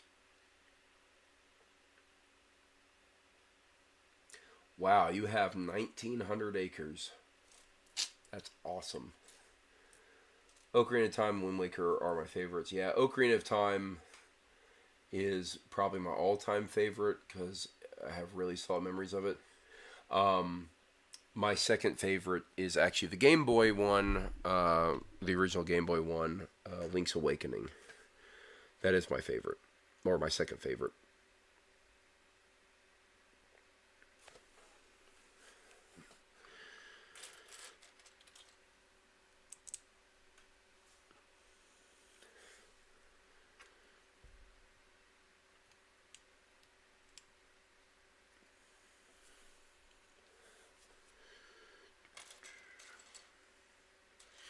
This will be a relatively quick build, but it'll be a good way to wrap up the night, I think.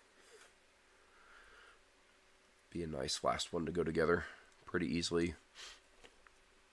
I'm going to build Wolverine last because he's the whole reason I bought this set, so leave the best for last. Now, if only they'd release a Wolverine character with his original brown and tan costume, which is my preferred costume.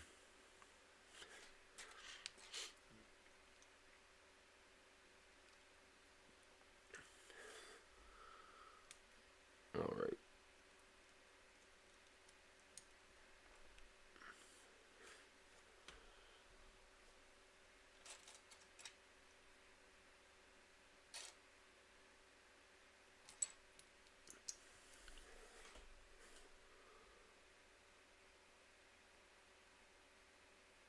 Well, good luck, Wyoming. Go find the missing child.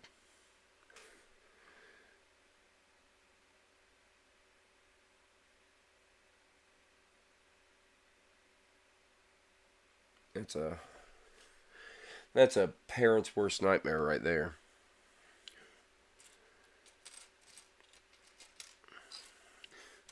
Especially in a place like Wyoming, where missing child could be just about anywhere, and there's a lot of wilderness and open land. So I hope that we get a good report back on that one.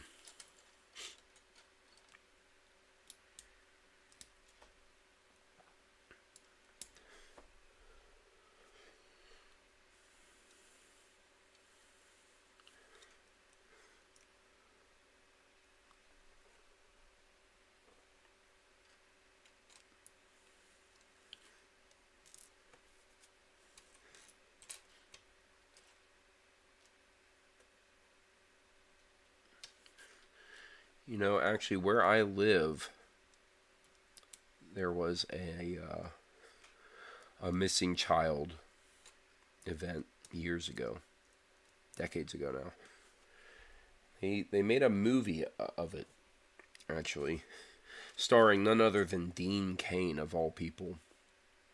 And they shot it locally. So they shot it in the area where the kid went missing. I have never watched the movie, but I do own a copy of it because they used my church as a filming location. So I figured I would pick up a copy of it. You know, lower budget movie, not like a high budget one. And it's, you know, it's a story of a missing kid that had a good outcome. You know, a kid being found, but it's a drama. I've just never watched it. It wasn't really why I bought the thing. I bought it because I wanted to have a, you know, as it were, a little bit of a Hollywood keepsake for my hometown.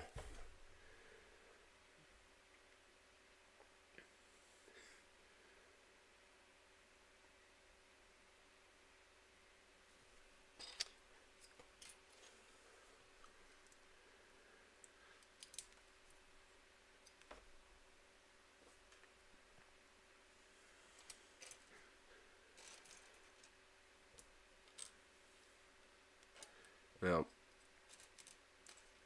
it's just a scary thing. It's a really scary thing to have a missing kid. So we all get to know now that either way, Wyoming is one of those heroic types.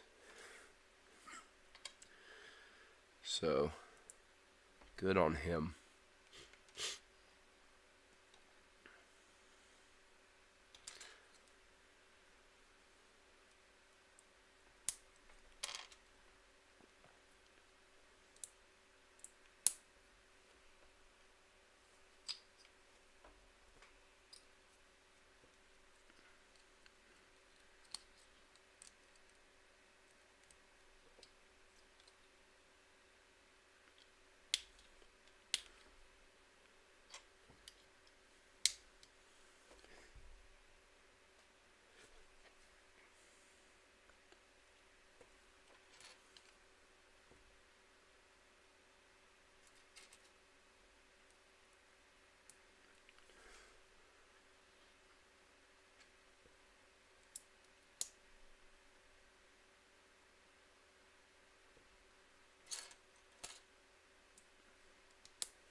Yeah, scholar. I guess what I would say is imagine that, but like 1,000 times worse as a parent. Like there isn't a worse thing as a parent than not know. Well, I mean, there. I guess technically there are worse things, but you want your children home and safe. That's where you want them. And when they're not there, home and safe, as a parent, I can say I don't know that I could handle it very well. Um,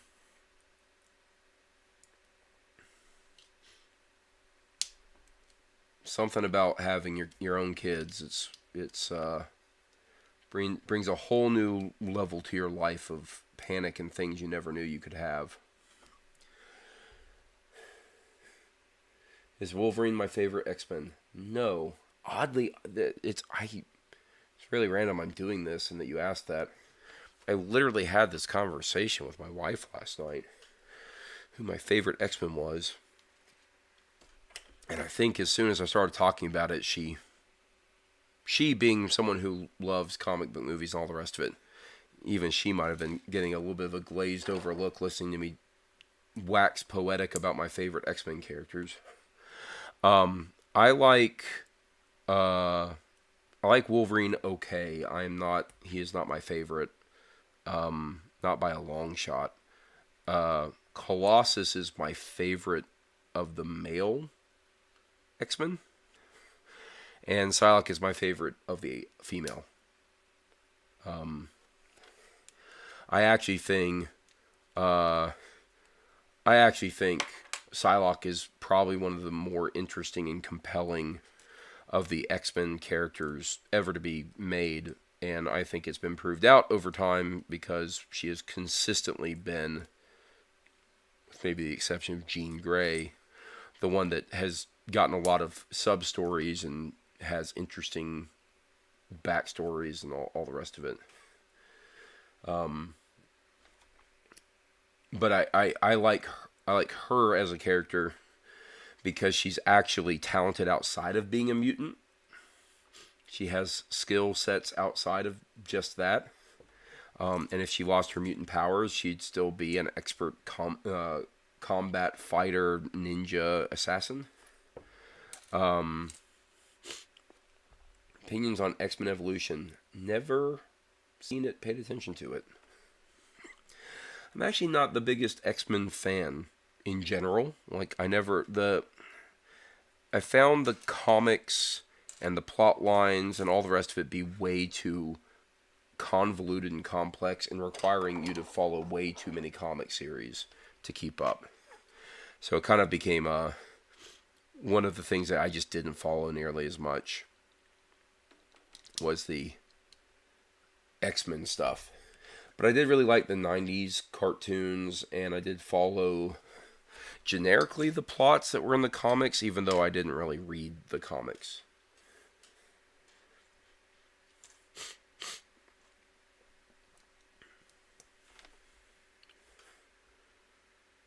Interesting favorites. Yeah, I think it has more to do with like their backstory. I find it to be compelling. But when it comes down to like comic book superheroes, none of the X-Men are really that high up there. Um, Spider-Man is easily my favorite of the Marvel line. I grew up reading Spider-Man. Had volume books, so I read the classic like 1960s Spider-Man.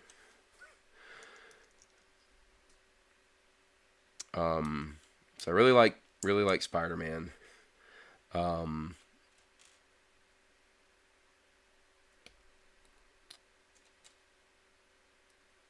yeah. Um,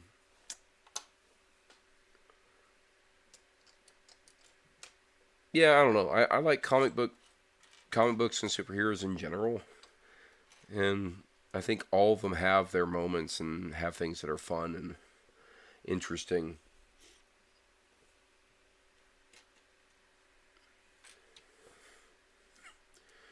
Spider-Man is more relatable than most of the others. Yeah, I guess that might be part of it. I also just think he's a fun character.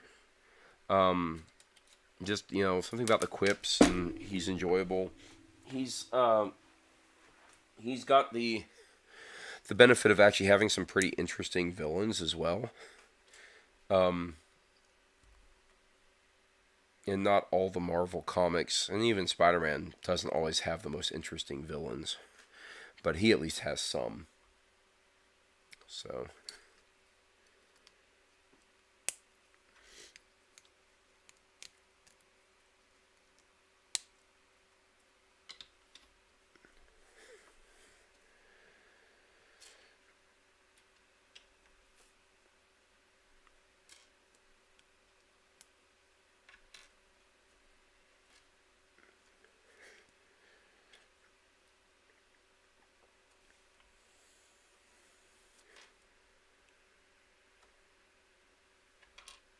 Alright, what am I doing here? Did I watch? Sorry, I was reading that and I dropped a piece. Did I watch Invincible?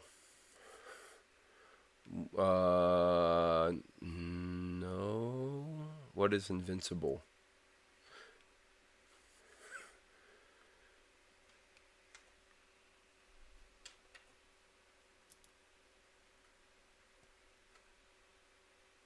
I feel like I should know what this is, but I don't. Or at least your reference of it has not clicked in my brain.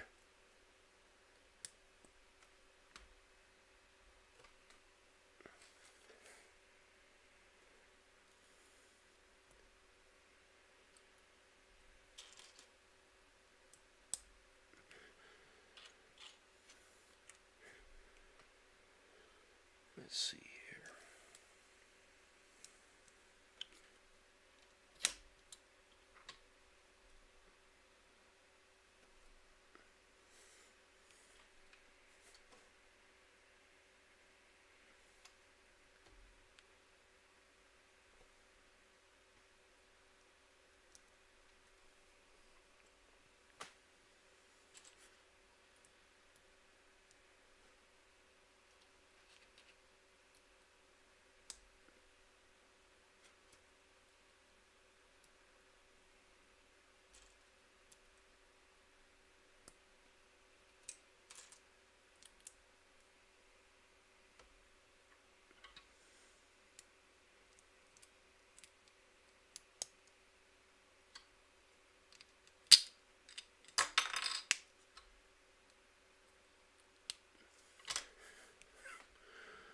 It's a comic series got an animated show. Oh, so Invincible Spider-Man.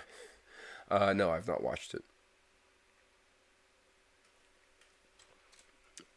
What is it on?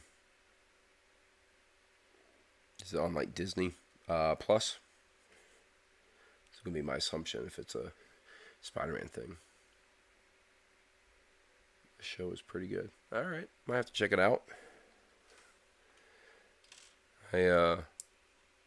My wife and I have been watching Moon Knight, and it's been pretty good thus far.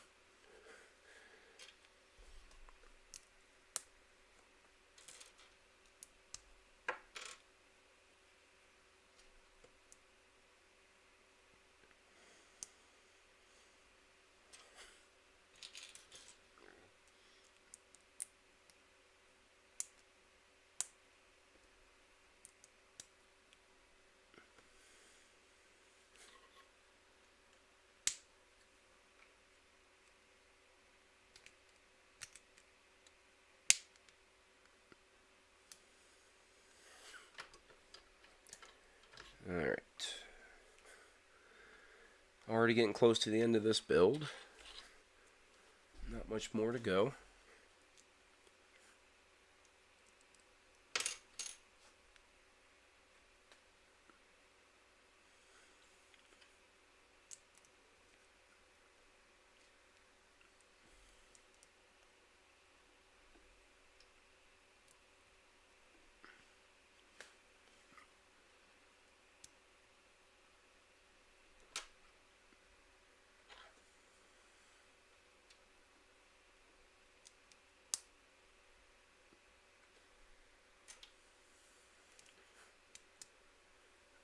Oh, it's not Spider-Man. Sorry, it's Amazon. For the Dream says, finally caught another live. How's this fine Thursday treating me? Pretty well, considering you just reminded me that it's Thursday. Good Lord, is it really Thursday? Ugh. I have lost track of this week. My week was really front-loaded. I had a pretty long work day on Monday. And Tuesday turned into a really, really long work day as well. Not nearly as bad as Monday, but it was definitely chock full. So once we got to Wednesday, that kind of felt like it was Monday for some reason. So the fact that tomorrow is Friday is already blowing my mind.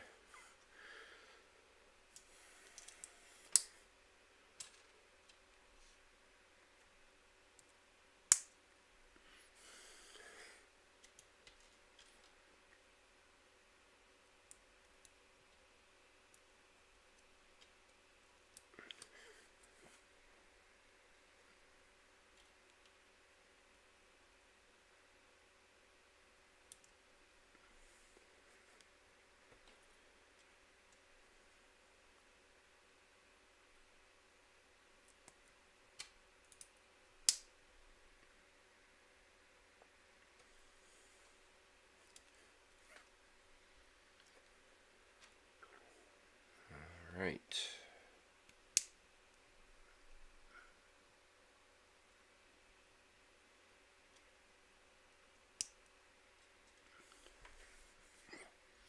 So Invincible's an Amazon show that I need to go watch.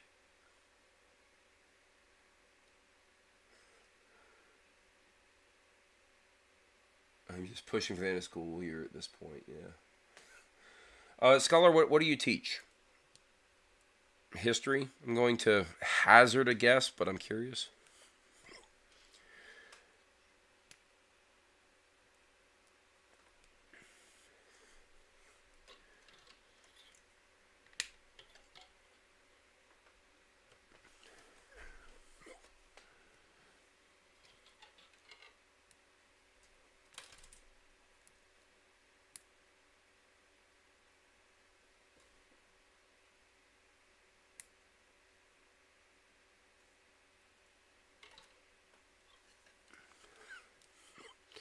I mean, it seems like a good guess based on your YouTube channel, and your interest in my channel, geography. Okay, well, good stuff, man. Um, I always have mad respect for teachers because it's never an easy job. All right, I've got a couple pieces here that I don't know where they go. Oh, so I need to figure that out. These go on these thigh pieces, and the thigh pieces rotate around. So I did those very wrong.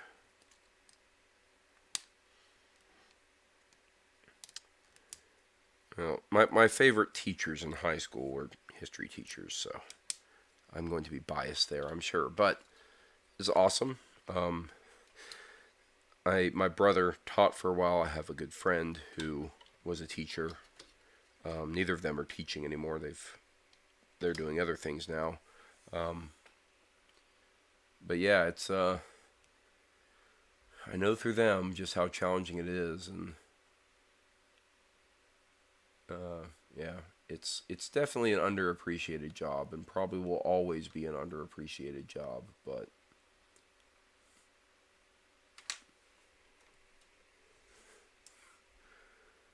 okay, I missed it on this piece. That makes sense. All right, the mech is built. Time to build me a Wolverine.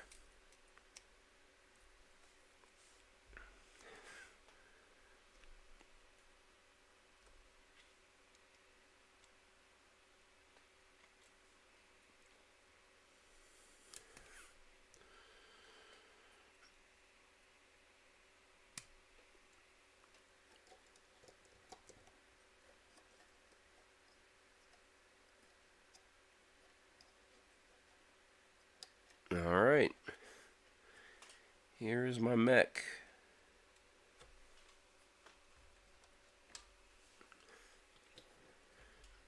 Let's pose him.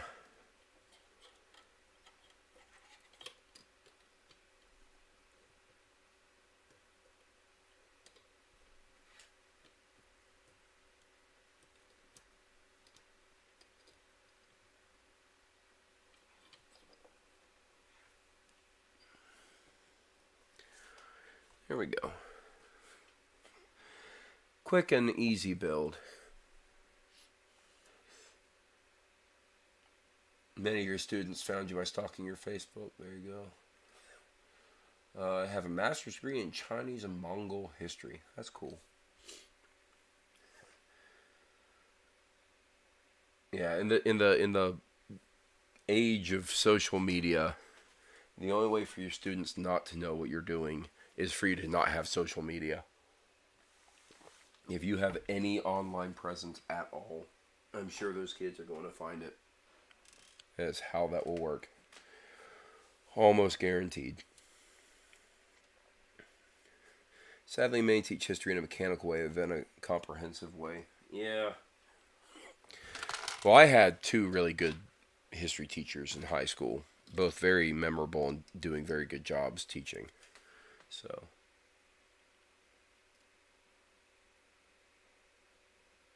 For the Dream says, I feel I can't hold on to an hour. Time just flying. For me, that's a good.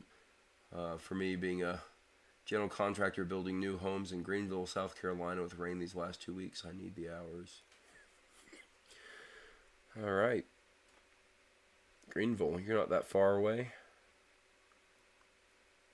Wolverine is a good minifig. Yeah, and I'm not certain, but I think this is the first time there's been a Wolverine minifig. Which is why I bought this set, because I wanted a Wolverine. I have a fake Lego series of a lot of X-Men characters. Some of my favorites. But they're not real Legos, so anytime you get a real Lego one, it's great.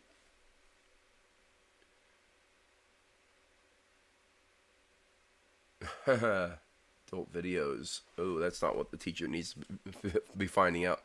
Or students need to be finding about teachers. Nothing is safe when students are bored or involved. Yeah, that's great. I had a history teacher that when he taught ancient history, including ancient history and the Middle Ages, he had, the plastic kids' toy armor you can buy at like dollar stores. He'd have those that he'd put on, and he'd recreate like famous battles while wearing silly plastic armor. He was okay with not being taken too seriously, and it made him a great teacher. All right. Well, let's see here. Legos built. Reaching the end of the night. Baseball game is going to be coming to a close here soon, with the Braves almost certainly losing, which is disappointing. I'm going to open a baseball pack of baseball cards. Let's see what we can get this time.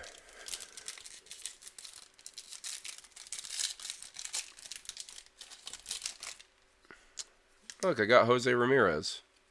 That's not a bad card to get. David Price. Andrew Vaughn.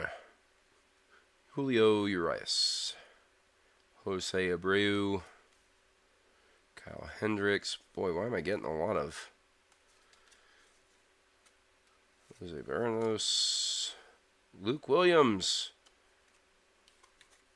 If you're not a baseball person, you don't understand this. This guy had the most ridiculous first at-bat of a major league career I have ever seen. All right. Austin Riley for the Braves just hit a home run. It's not going to help. They're only cut the lead in half, but it's always good when someone named Riley does something great. But yeah, this guy Luke Williams bunted and got a triple. I've never seen anything like it.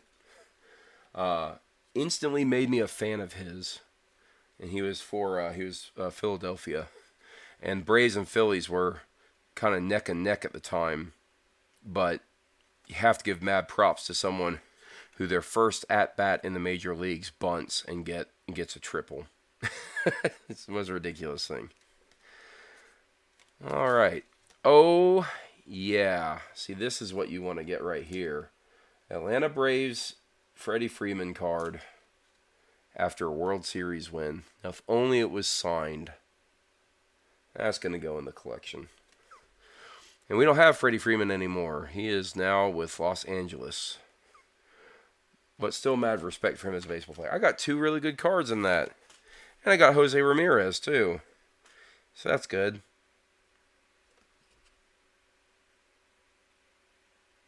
They actually have him in a Guardians uniform now in this card.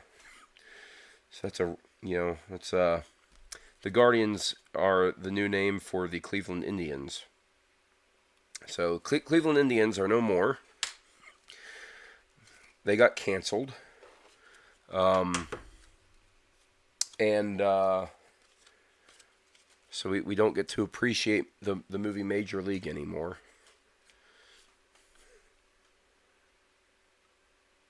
All right, everyone. Well, I started the stream 30 minutes early, and we're going to be ending a little bit early, but it's been almost a 2.5-hour stream. I appreciate everyone hanging out. Hopefully we hear back from Wyoming on some good news on the search for a missing child. But I guess I will talk to you all tomorrow night. Have a good one.